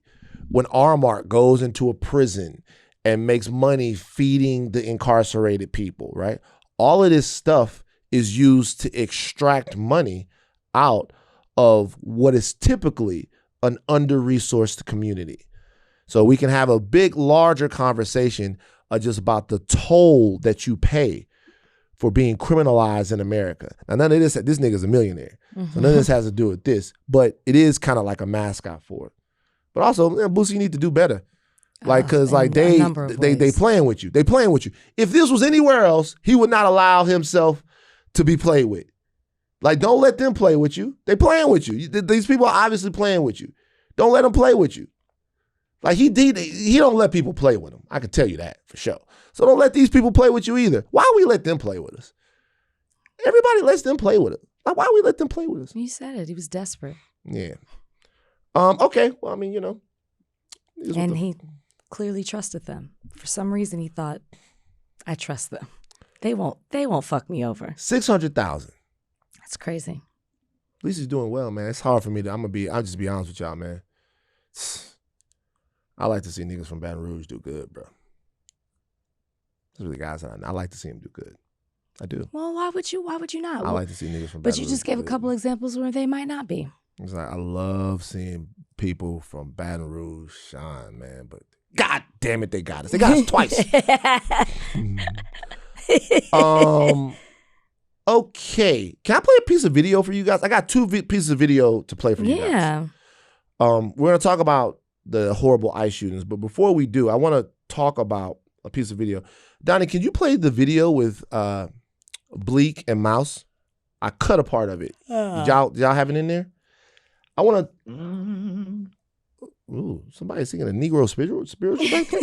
I see it. Play this video for us real quick. Rage, but look, everybody album is available vinyl. So why wouldn't Ho say, "Hey, I don't have"? He don't have to. He don't owe y'all niggas no explanation, my nigga. That's where we split ways. Well, that's gonna forever be that, my nigga. Y'all sounded like the old lady in the window. Why y'all outside 3 a.m. loud? We gotta tell her we selling drugs, bitch. That's why. No, I don't. The fuck? I don't get the correlation there. She want to know why we outside late doing what we do. You want to know why he did what he did. We owe none of y'all no explanation. We selling drugs, No, the difference is you didn't, unless you paying that old lady rent or whatever the case may be. He not paying your rent. Right.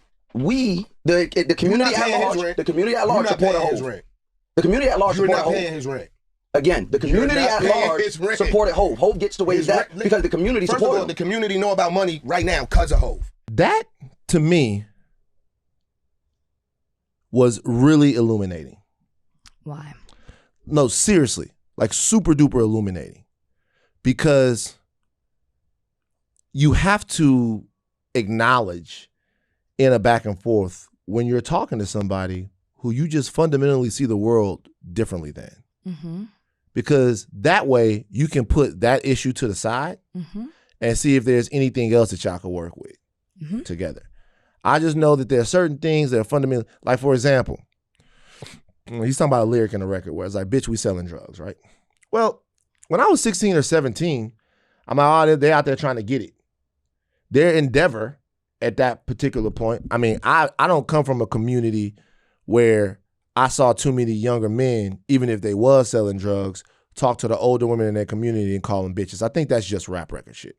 I doubt that they actually, I don't know, but I know that like in places that I've been, it'd be like if your grandmother come around or the woman down the street come around, even the guys that was moving like that, they would show deference and respect. But I am from the South. I don't know how that goes.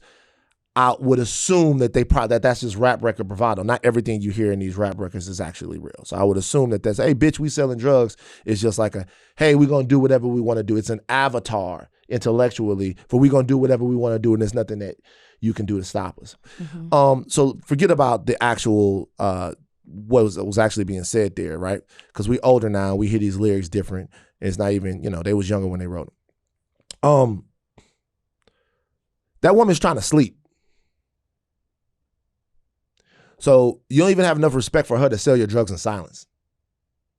You're going to disturb her community and disturb her peace. Mm-hmm. And so while I get what's happening, we're doing our thing. We getting our money. Stop talking to us. And I will.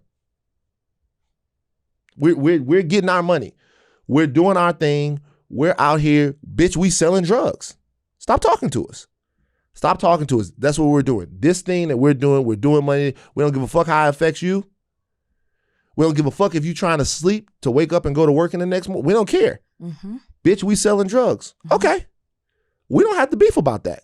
That clip is so illuminating because, one thing that we don't give the brothers from hip hop enough credit for is just how direct and honest their communication is. He's sitting there talking to Mouse. Shout out to Mouse. And he says to Mouse, he goes, you talking about potential ties between Jay-Z and Target, you sound like someone who's bothering us when we're trying to make our money. Mm-hmm. Mouse is going, wait a minute now. I thought that we were of the same community. The woman in the window also thinks that we're in the same community. Because remember, the woman in the window knows you. Mm-hmm. You out there doing your thing, but she sees you as Cynthia's son. She sees you as Janice's boy. She been knowing you. So she thinks that if you're making noise when she's trying to sleep because she got to get up and go to work, or just because you're disturbing her peace, she thinks she can talk to you because she thinks you guys are of the same community. And you go, shut the fuck up. You're not. Cool. I have no problem with that. Cool. So now we compete because there's going to be competition with people who say this community is for selling drugs. Mm-hmm. And there's going to be competition with people who say this community is so that we can sleep in peace. And we have to compete for that. That's worth competition.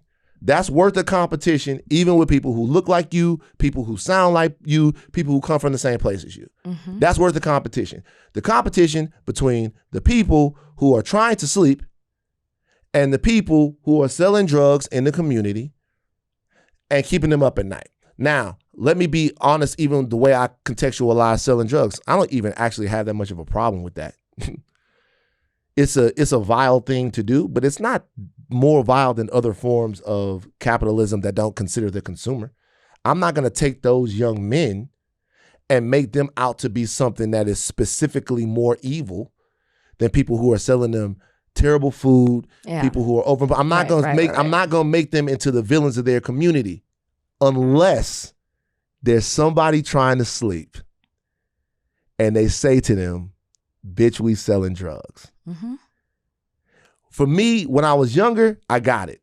Older, I don't get it anymore because I need my sleep. And like when I look at that, to reference that right now and say that you sound like that, that is probably how we sound. The Jay-Z Target thing wasn't even that big of a deal to me. Mm-hmm. Like I can see a million arguments for it. I can see a million arguments against it. I think that he chose to defend it in the freestyle. That is what it is. But that wasn't even that big of a deal to me. But I honestly truly thought, and I'm not saying that Bleek speaks for the entire Rock Nation contingent or that he even speaks for Hove or anything else. But I thought in general that if you had these conversations with curiosity and respect that you could have them because we were all on the same team, that we were all in the same community, which is the entire thing that I attempt to do sometimes. Sometimes I can be hyper fixated on things. I get it, right? But sometimes it's like, hey, when we talk about it on this podcast, we always talk about the work that Roc Nation does and how they do great work, and they do a lot of great work. But now it feels like that some of that great work is funding the basketball tournament like Avon and them used to do. Or some of that great work is like giving away free jerseys. Or like turkeys on Thanksgiving. Nino Brown giving away turkeys on Thanksgiving. So that you can I don't know. You felt like that after listening to Bleek, or you felt like that after the freestyle? No. Like none of this stuff really weighs on me like that because all of this is a conversation, right? Well, no, I'm just saying like I get it, but you're talking about how like when he made that statement, it's like, oh, I thought we were in the same community. So I'm asking you, when you, prior to the freestyle, because to me, Jay-Z kind of said the same thing. Like the way he was freestyling made it feel like we're not in the same community. And then I hear what Bleek's saying, and I'm like, oh, you're kind of reiterating that. So yeah. So I have a dream of community. Of course. And I think that dream, I keep running up against the fact that dream is like not like the same way that I talked about. Go ahead. My bad. Well, I was just going to ask you as you're talking, do you think Jay-Z, how do I want to say this? Do you think Jay-Z puts off an image or a message to people that he is a part of the community? So I'll tell you something. And despite what people believe, I'm always going to choose to believe the best thing I can about a black man until I have complete evidence otherwise. Not that my belief even really matters that much. And so when I see the work that Roc Nation does, and they do a phenomenal amount of work, right? When I see the work that Roc Nation does, I choose to believe that they, throughout a lot of their philanthropic endeavors and their endeavors to make legal change, that they care about outcomes from people in the communities that they come from. Like they prove that, right? You can see that in what they do. There's another way to look at that, which is that they're doing that for the same reason that Trump will pardon Lil Wayne. The other way to look at it is that when Trump pardons Lil Wayne or when Trump pardons Harrio, that gets you Lil Wayne and that gets you Snoop. So a cynical read of that would be that they are buying those movements, right? That they're acquiring them in the business standpoint. I actually don't think that's true. When I tell you that, I actually do not think that that's true. I know that there are a lot of people who do believe that. I'm not there. I don't believe that that's true. That's why I believe that a lot of these glitches can be solved if these conversations aren't oriented around hierarchy. Meaning, if you don't think that, forget about me or any individual, if you think that the community has the right to speak to you, then you will listen. If you think they have the right to speak to you. And even if you don't agree, you'll come away in a better place because you're advocating for someone that you feel a part of. So why wouldn't you talk to them? You know how many times on this podcast I've been bad? Super bad. Like ridiculously bad, right? On things. But the reality is that there's nobody that critiques me that doesn't have the right to talk to me if you're black.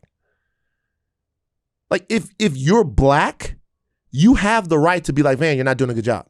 Doesn't mean I'm agree with you, but you have the right to say that because part of my self-respect and self-esteem comes from being a part of a community that is much greater than me, that I can never be greater than no matter what I accomplish.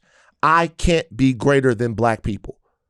No matter what I do, I can't be greater than the people who invented their culture on the fly based upon a tradition that came with them over here, that survived, that persevered, that built an America. I can't be greater than that. Ain't no records for it, ain't no nothing for it. I can't be greater than that. So I'm always a part of it. Sure. I'm always a part of it. So I got to talk to it. But sometimes without saying it, what ends up getting said is, We doing our thing. Don't matter if you're trying to sleep. Don't matter if we disturbing your peace. You're not worth this conversation. We selling drugs. Cool. That's binary. All right, well, and by the way, that I'm not saying in any way saying that speaks for everyone. I'm not saying that at all. But what I'm saying is there is with no malice, no disrespect or nothing. Once somebody Mouse in that situation is going, well, as part of the community, don't you think we have the right to, I mean, you're not paying her rent, you're not doing anything for her. Don't you think you have the right to? And he's like, no. He goes, don't do that activism shit. That's what Bleek said. Shit, yeah. Literally said that. Well, I thought that Rock Nation was doing that activism He goes, don't do that activism. To me, I give Rock Nation a lot of credit for doing that activism shit. It seems like they're doing that activism shit. It just seems like, and by the way, it's not the whole community. Right. Like, it's not the whole community. It's not even, it's not the whole community. It's just like, is any of this better done with everyone having a stake in the, okay, whatever, man. I've said it over and over and over again. I seek to be as respectful and understanding of things that sometimes I just cannot fucking understand. Yeah. I just don't fucking get it. Mm-hmm. But I don't think that these cultural mandingo fights, I'm going to say it again, I don't think mandingo fights or media beefs or people getting at each other is the way to go about this. Now, if we just talking about whose fucking shit is better, mm-hmm. I love listening to two niggas talk about who rap the best. Mm-hmm. Right? I love it. Mm-hmm. I love that. That's cool. That's like low level competition. It's like watching basketball. Mm-hmm. I don't expect somebody to roll the ball out there for 21 and somebody goes, hey man, we can do this better together. No, we're competing. We're competing. I understand competition, but I don't understand it when people's lives are in the balance. Sure. I think that those should be conversations and that should be community. And so to me, like I look at this and I'm like, all right, well, y'all niggas selling drugs. Cool. Cool. All right. Cool. Cool. Bernard, what do you think? Bernard, you took too long to get to the mic, dog. Well, you know what? Let me tell you something, Bernard. Bernard, what's on your mind today? What's in Bernard's world before we get to ICE? How long this bus is gonna take to get back home? Let's talk about this. Because that's interesting that he would say that. Bernard, right here, we've talked about this before. We'll get you a little whip. All right, I actually saw one. It was parked on the side of the road, all Baton Rouge style. It said, call the number, this car's for sale. Called the guy, talked to the guy, and the fucking guy, this nigga must be crazy. Bitch, ain't no fucking way. But I want y'all to think about this. But think about this, and this is kind of what I care about. I'm glad that you said that. So Bernard, here, where do you live? Rolling Heights. Where's that at? Tell them how far, give them a vicinity of how far that is from where we are. 35 miles. 35 miles away. And how many modes of transportation do you have to use to get here? Like 3, 4. So Bernard catches the bus, 2 hours each way to get here to do his job? 2 or 3 hours, yeah. 2 or 3 hours each way. I had a conversation. I'm gonna talk about another gentleman in the community, but the guy who sent me this clip, very well-known rapper who used to tell me that to get to a studio when he was making his raps back in the day, he had to take the bus 2 hours to do it, right? These are the things that I think are worth a conversation. We're going to get Bernard a car, right? We're going to get Bernard a car. Now, I will be honest with you, Bernard. In getting you this car, I'm trying to work out the best way with my tax guys and all that stuff like that. I might be gonna bullshit you. Doing a little bit of a capitalist, all right? But we're going to get Bernard a car because it shouldn't take Bernard 2 hours on the bus to come here and be his best. It shouldn't take that. He shouldn't have to do that. No. And if you are in proximity to me, someone who's doing what your proximity to me should be that's not your reality. Can't solve everything, but I can get you to work in under 2 hours. And that's going to happen. It's not like the reality is just a conversation. I didn't even know that you were going through that until we talked about it. So I still believe in the fact that us talking about our visions and versions of freedom is worth it. Mm-hmm. I still think that that's an actual real thing. One day you're going to come here, and there's going to be a car here. Bro, if you wreck that bitch, do some crazy shit with white women in the car, that's going to be on you. But the reality of the situation is like community has to be the way out of it. Yeah. Anyway, man, I could talk about this all day. I just saw that. And I was everything, like, and everything. Yeah, and everything. Yeah. It's like it could be applied to literally every single thing that we're talking about. It's a really important message. Yeah. All right. Let's talk about ICE. There were 2 recent shootings. The first one this one happened the most recently. On Monday in Biddeford, Maine, an ICE officer fatally shot a man during an immigration enforcement operation. DHS says agents were conducting surveillance on the last known address of an undocumented immigrant with a final order of removal when someone departed the residence in a vehicle. The victim has been identified as Johann Sebastian Duran Guerrero, a 25-year-old Colombian national, and he was not the target of that operation. The other killing was a Houston man. This happened last week. Lorenzo Salgado Arroyo was shot and killed by ICE. Arroyo was a business owner and a father of 3. He was shot dead in his vehicle while heading home to a job site with his construction crew. This specific killing, ICE agents said that after the killing, they inspected the vehicle and observed several plastic bags, which they thought would be drugs.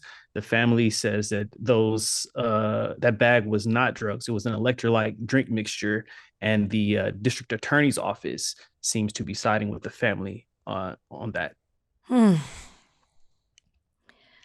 Well, it's not shocking that we're back here, I think, because let me just say it this way. These ICE officers have a blueprint at this point.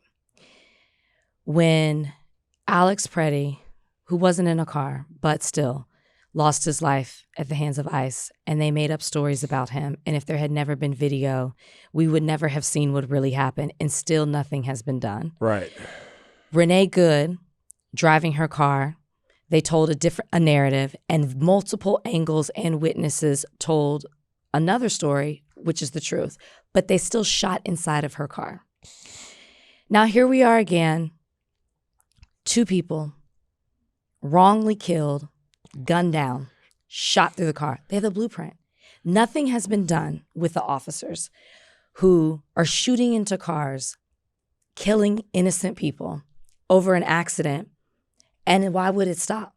You're telling you're telling ICE, these ICE officers, that they can do it, and this is the excuse you need to use to get out of the situation, and you will not be held accountable in similar ways that the officers in Minnesota weren't held accountable. We've talked about it before. The recruitment in ICE has more than doubled. These officers were not properly trained. I think that there was something that they used this automated resume tool to go through applicants' resumes, and it missed so many different things. So they weren't even properly vetted, which we know that, which is why these mistakes continue. We know that ICE officers aren't even supposed to be in urban areas doing these things. That's not what their purpose has been. And you have 2 more people, really a third, we're not talking about someone in Florida who was also killed, who have recently lost their lives. And what is the response? What is the response? Now, DHS did say that they were going to suspend traffic stops, and then Trump comes out and says, no, you're doing a great job. Keep it going. You have Mike Johnson, who's asked about the recent death in in Maine, and he says, well, I haven't slept in 22 hours, so I'm not really briefed on it. There is no sense of urgency. There is no care. There is no consideration for these people who are losing their lives, particularly the young man in Maine. Here has a social security card, works 2 jobs, wife, child. He is doing everything that you are asking him to do as someone who has immigrated here, who is trying to achieve, quote, the American dream. He's working hard. He has a family. He's supporting. And he's doing what's supposed to be American. And how do you reward that? You gun him down. Which one of these at this point feels more American? That or what happened to him? Like it's just like the response from the Speaker of the House, the response from the president shows what it really feels like to be, what America really represents and what you really value and who you care about. And it's just upsetting all around that it continues to happen. It will continue to happen. Like ICE officers are given more power. These politicians are not holding them responsible. You have Susan Collins in Maine, who gave money to ICE, or voted for that, who brags about, oh, well, we're going to have better protocols and they're going to have body cameras. And then this happens in your very state. And you call for the traffic stops to be suspended. And then here comes President Trump that says, oh, we're going to no, they're doing a great job. Actually, I want them to continue as they were. You don't say anything. You have nothing to say. You know how, this is so well said. You ever think about like getting back in the courtroom? No. Never? Well, yes, but I don't want to. I don't want to do all of that again. You can go there. I could see you. I bet Judge Lindsay still has dreams of you. Oh, he for sure does. I bet he does. You know what I mean? You know what this makes me think of? I swear, guys, this isn't the mushrooms. This makes me think of James Bond. You know, I've never seen a James Bond movie. Shocker. You never saw it. Mm-mm. So it was a James Bond movie that came out. I was a kid. It was called License to Kill.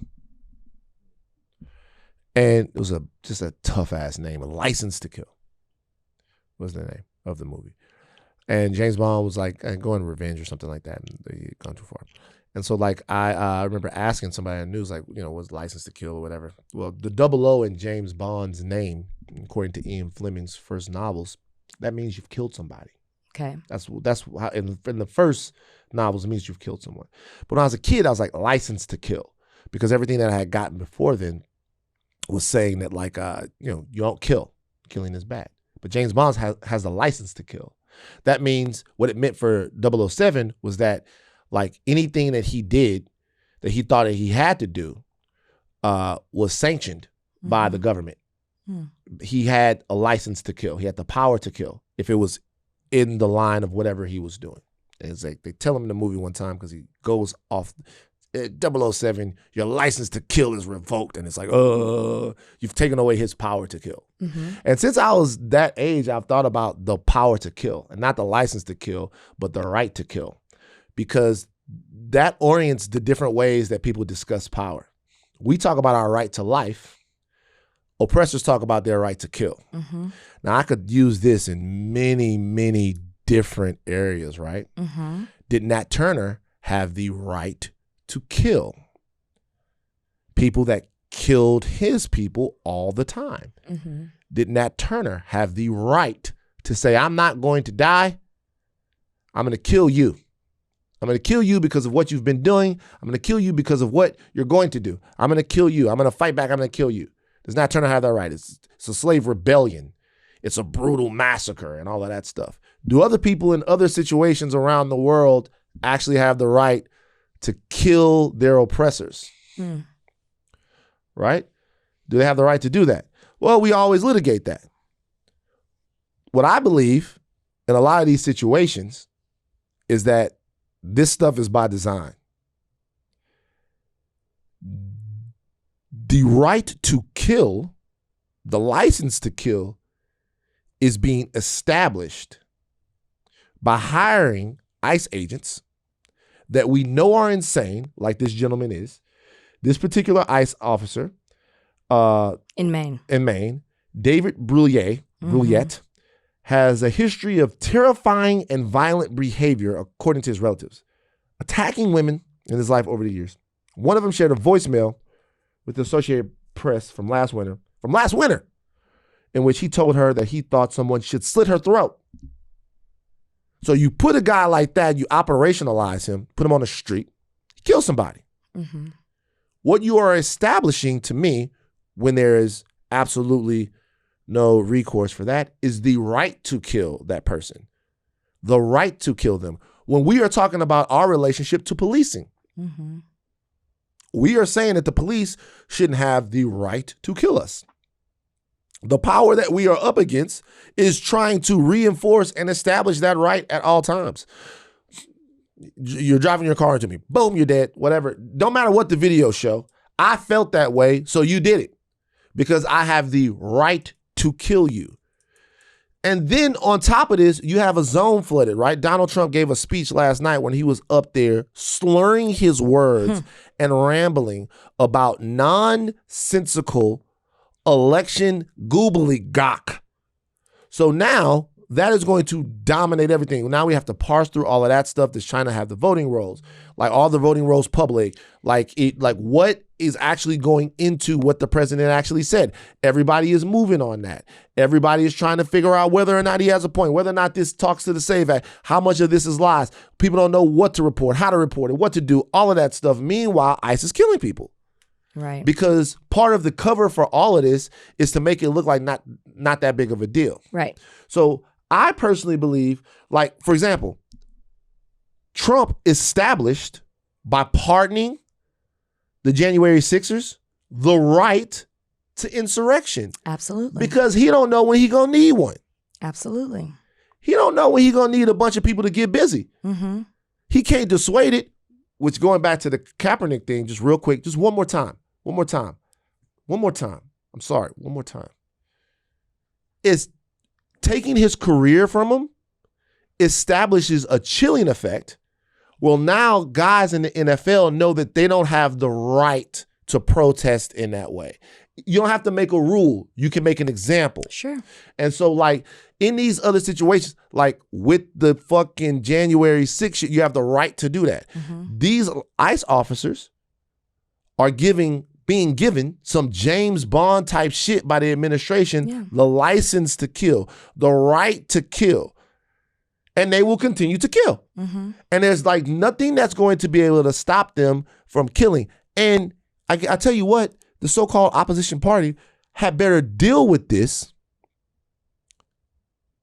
in the drastic way that the American public, that the human public, should I say, is being dealt with. Because they're giving their people a license to kill. Mm-hmm. Ours don't even seem to have a license to stop funding. Mm. So I look at all of this and I'm like, this is design. Yeah. You take the craziest motherfuckers you can, you put them on the streets, they do what those type of people do, which is take lives, and then you help them on the backside because that's what you wanted. Yeah. Yeah. You give them the blueprint, you give them the license, like Van said, and then what does that do? It desensitizes you and it normalizes it of you're going to keep saying, oh, they were coming after me. Oh, I was in fear of my life. Oh, I'm the officer.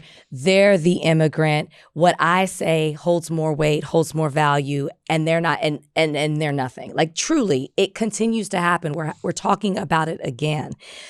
And it will continue to. And I think that they want it to so that we get used to it. This is what happens. You know, they're out here enforcing, you know, whatever. Let me say this actually again. ICE is out here protecting the streets from illegal immigrants. They're fighting back. And so we have to take action. That's literally the narrative that they're trying to create, which is absolutely not true. And they want you to think, and even if they do, for some reason say, oh, the officer, as they're saying with this one, he was newer to the job. He didn't have as much. Even if they do, this isn't a few bad apples thing, because that's another through line they're trying to do. These aren't accidents. This is a structural issue. And this is what happens when you scale enforcement faster than you scale competence and oversight.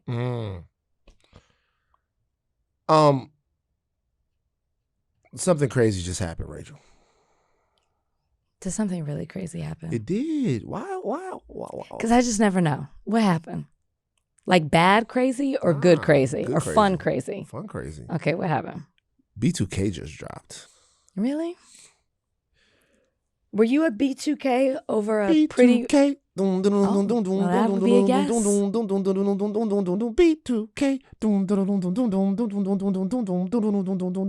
B2K. Did you watch their verses? I did not watch with Pretty Ricky. I heard Pretty Ricky wiped the floor with them. So people said, Pretty Ricky. My niggas is back, dog. That's a video? Oh, shit. Good for them. Good for them. B2K is back. Good for them.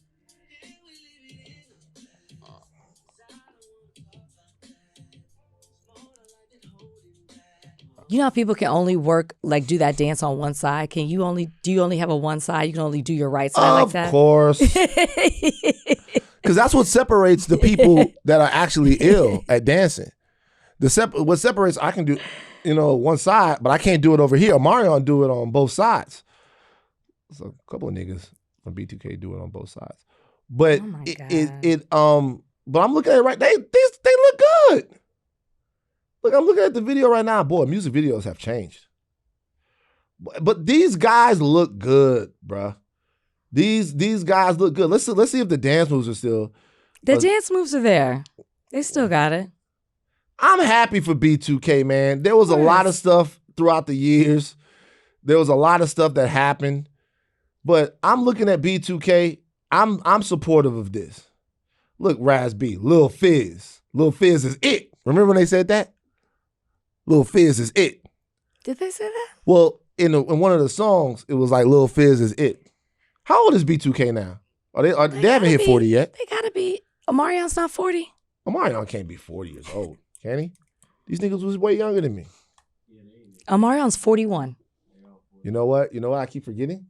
That I'm nearly 50. That 40 is not for me anymore. Omarion is you.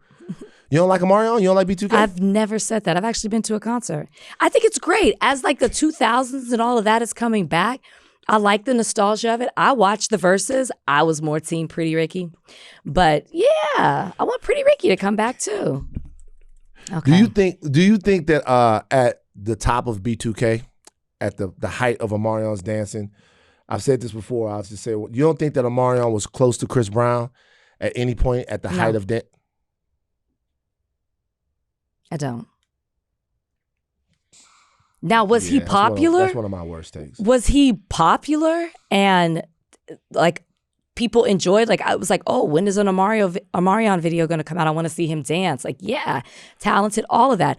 It made sense from the moment you watched B2K. You were like, Omarion is going to go solo. Yeah. But no. Well, okay, so I got. Here's the Touch video. I wonder whatever happened to the girl from the Touch video. Look here. She was in Step Up. Oh, she was in Step Up. Was she in Step Up, or was she in Step Up to the Streets? She was definitely in Step Up to the Streets. I don't remember if she was in the other one. Okay, look. Oh yeah, she was. No, Step Up to the Streets. Can I? Step Up to the Streets. Like, you know what's funny about this is I'm watching the Touch video, and I can make an argument that she kind of outdancing him in the Touch video. Okay, her friends came by. I don't want to go with y'all. I want to sit here and dance on the sidewalk with Omarion. So here comes Omarion out there. His jacket is bedazzled. But look at them dancing all throughout downtown LA. It's disgusting out there. But is that where they are? See, yeah. This is before I wouldn't know. This is before my time. They dancing off like Main and Grand or some shit like that. Like, what the fuck you doing, bro? It's like some dude's probably asking, yo, you got $1? So I'm like, I'm looking at this shit. Yeah. The Touch video. Oh, hold on. Rachel, wait a minute. This nigga cold. Wait a second. Of course he is. Hold on. Oh! Look at this. You're going to go home and practice that tonight. I can already do that. You said you only have one. No. Get up. Hold on. Get up. Turn on the music. We don't need to slide on the carpet. No. Well, I can't slide on the carpet. That I can do. I can, like, this part of it, that little thing right there. I can't get on my toes like that. I can't. It's 260 on my toes. My toes gonna break. Well, you know what you can do then for us? Put the Touch video on the screen. No. Like, what you can do for us is when you go home, have Kalika record you doing it because you don't have carpet. So that means you can do it at home, and we will watch the video on Monday.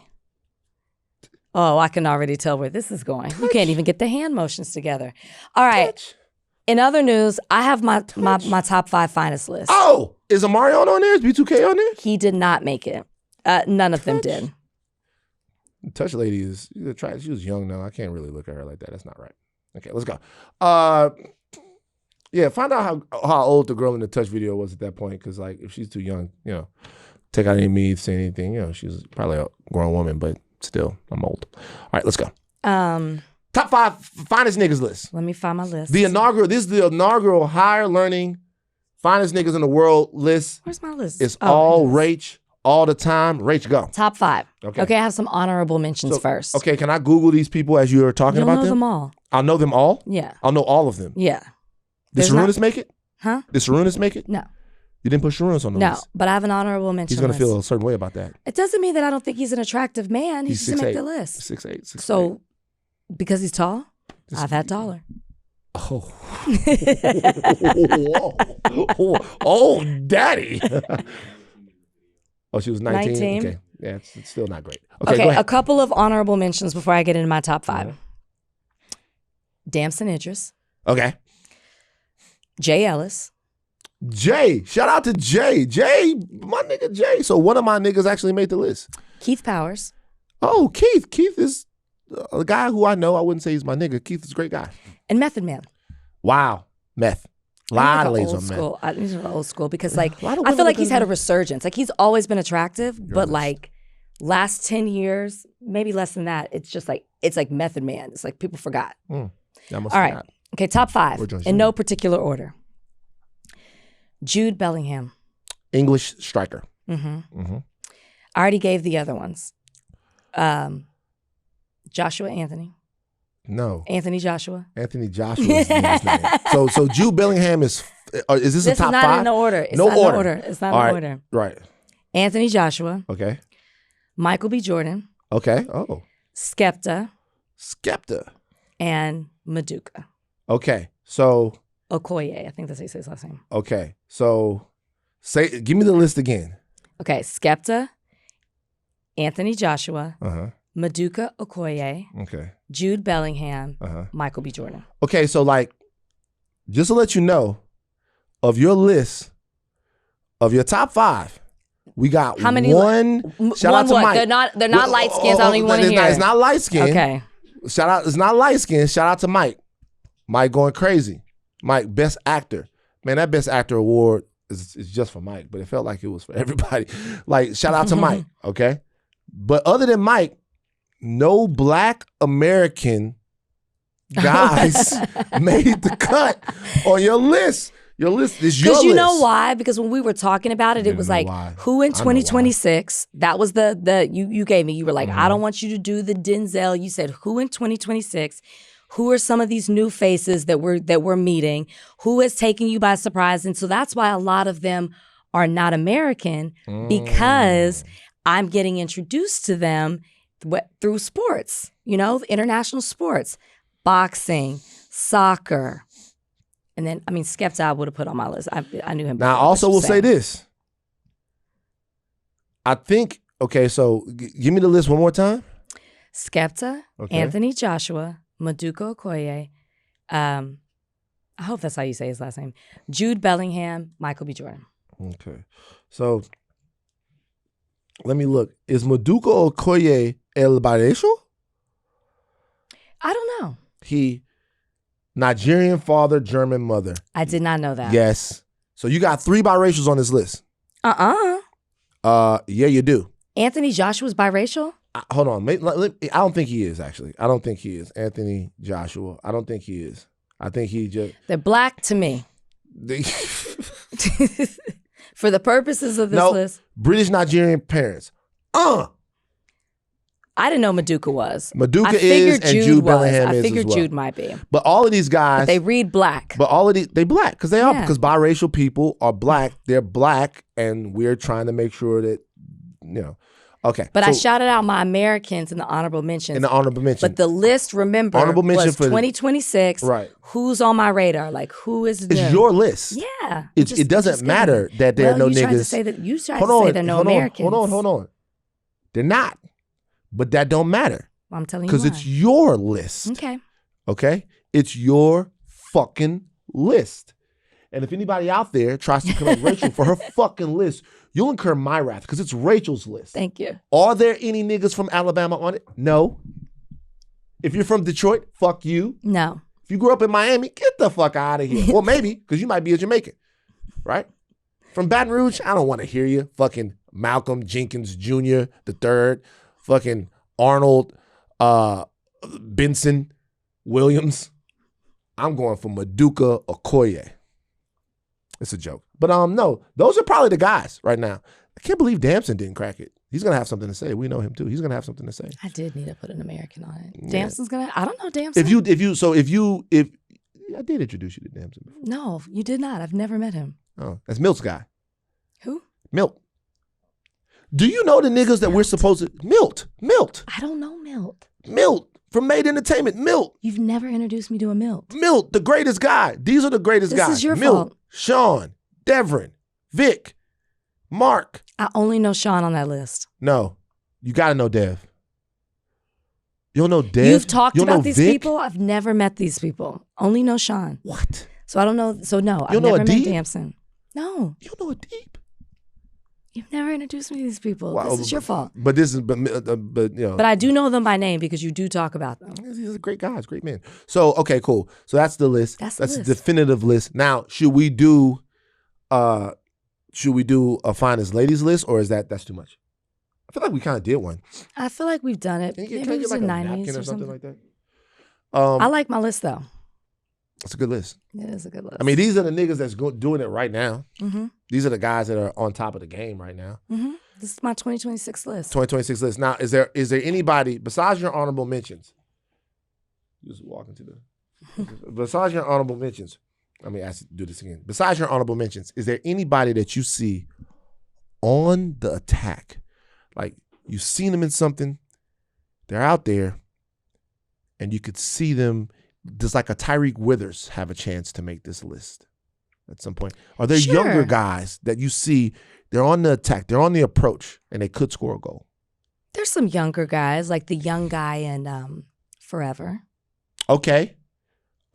From Texas. Yeah, from Texas. I'm Forever, sorry, I can't. A brilliant, amazing show. Let's give them some. We haven't done much Forever stuff. Yeah. I'm trying to think of some things that I've seen recently. Forever. So many things named Forever, man. Television series. 2025 series. Judy Blume, but that's not what we're talking about. We're talking about Mara Brock Kill, based on Julie. But his name is Michael Cooper Jr. Okay. See, Michael Cooper Jr., see what I'm saying? That's the shit I'm talking about. Dallas, the names. Michael Cooper Jr., that's a nigga. Anyway, but that's a good list. That's a good list. Yeah. Put some thought into it. That's the original list. Okay. All right. We're going to take a break because we're going to end on a somber note, but I hope that this note is not entirely somber. So I want to play a video that was sent to me. Now, I will tell you guys that, the guy that sent me this video is, to me, somebody who I believe to be an actual cultural genius. I had a great conversation with him when we talked all about him growing up in LA and stuff like that. I'm not going to get into who he is or whatever because I don't know. I didn't tell him I was going to do this. But I think that this video is important to play. Now, I'm going to play this video. We're going to play this video here on the podcast. And then we're going to talk about this man's life after this video plays. Donnie, please. Can you share a little bit about, kind of like you was talking about your approach to trying to, give them a different perspective and outlook on life. That's hard to do, but it's something that needs to happen, right? This is how I feel about it. When you got people that come from your same background and then did something different, right? Hug to the dub. I'm from Compton. Grew up in the Wilmington Arms, born and raised. We used to ride our bikes down Wilmington all the time. They seen me grow up. I didn't grew up with Yang. I saw Big Bro all my life. So I didn't see them. They didn't see me. They seeing me now working for the housing authority right here in their own community. But I'm from the same background that they from. I did the same thing they did as they growing up right now. You gotta make a choice. It gotta click for you. What am I doing the same that ain't getting me nowhere? Let me try to do something different. And then a person that's from my community that I didn't see outside of his working capacity, I know him growing up. Maybe I should listen to him. It's different from them coming to pull up by themselves and not knowing nobody over here. Yeah. But when you got somebody that's born and raised over here, grew up with them, showing them different, that if he can do it, I can do it too, and it ain't never too late. That's the thing you gotta show them. You gotta connect with them and meet with them where they at. So when people be like, oh, that's outside of my work hours, then you're not really doing this work for real. Because you gotta meet people where they at. And it's gonna be outside your work hours. I'm off today. Today my off day. But I'm doing this because I really love my community and I really love my peoples over here. And I'm doing it outside of my work hours. That's how you reach the people. We just gotta have more genuine people. We really gotta have more people from this community come back and show that I'm from the same community you're from, Building 51, Unit, And now look. And it's just about them relating to you. Once they can relate to you and see what you about and you have a constant, steady record, because I could be 1 foot in and 1 foot out. They ain't gonna respect that. They think they can do it too. You gotta be 1 foot in or you gonna be 1 foot out. And then they can show, okay, he really out. And I can see how his life is progressing. I can see how he not worried about where his next check will come from. Because it's constant. And then once they see that, they can relate to that, man. And then it's on them to make that choice, but you gotta give them the opportunity to feel comfortable to make that choice. But when I say removing that comfortability from being stagnant, this is what I mean. Be comfortable with working, be uncomfortable not working. So that is a beautiful video shot by Worldwide Chain on Instagram, who, if you go to his Instagram, this gentleman seems to be insanely talented just with his ability to capture emotion and parts of Los Angeles. The man that is talking is no longer with us. His name was Eric Washington, and he was a community relations specialist at the Housing Authority of the city of Los Angeles. He was killed on the 4th of July in Compton in a shooting. The entire city that cares about the parts of LA that don't get talked about when people talk about LA is mourning the death of this man. He is from the neighborhood there, left the neighborhood and got a bachelor's degree in political science, constitutional law from North Texas, a master's degree from Grambling University there in North Louisiana, and devoted his life to working in his community, for his community, and being a part of his community. He was killed in his community. Mm-hmm. Eric Washington has passed away. I did not know him. I did not know who he was or what he was doing. But everyone seems to have the utmost respect for him this morning to death. And in doing this, I see a lot of people saying, rest in peace, rest in power. It's my hope for all of you guys that you will live in peace, and that you will live in power, because you deserve peace and power while you are here. Eric Washington was trying to deliver peace and power to people while they are here. When you listen to accounts and stories about him, he would go places and he would see people and he would be like, oh, I can't believe you're driving already. Look at how fast you're growing up. Like, not separated from, but of his people in his community. Of, in a way that I'm not. Right now here in Los Angeles, I'm not from here, from Baton Rouge. But somebody that went and got his education, got the expertise to come back and be a part of the technology of freedom. Gone. I'm not going to get into a whole conversation about, how these people leave us, what happened. I'm not going to get into all of that. I'm not going to get into excoriating anything or talking about intra-community violence or any of that stuff. I'm not going to implore you guys to be better and to do. I'm not doing all of that because I don't think it's your fault. I honestly don't. I think that there are decisions that are made, but I think you have a bad choice matrix. I think that he knew that and he understood that, which is why he spent his time and gave his life in those communities and those neighborhoods. But when we're having conversations, when we're talking, when we're getting to the bottom of it, there are people out there who are willing to toe the line for you every single day. And I hope that you find those people and support them and reward them while they're here. This man was 37 years old. So I appreciate being sent that video. I heard about the death of Eric Washington before. Then I know Eric Washington. I will say rest in peace to him and hope that his family and the people that loved him know peace. But I also hope that his life stands as a testament to the fact that there are people willing to work on your behalf everywhere. And we need to do a better job here on this podcast of highlighting those people and showing them. We can always do better. I'm not saying we're doing bad, but you can always do better.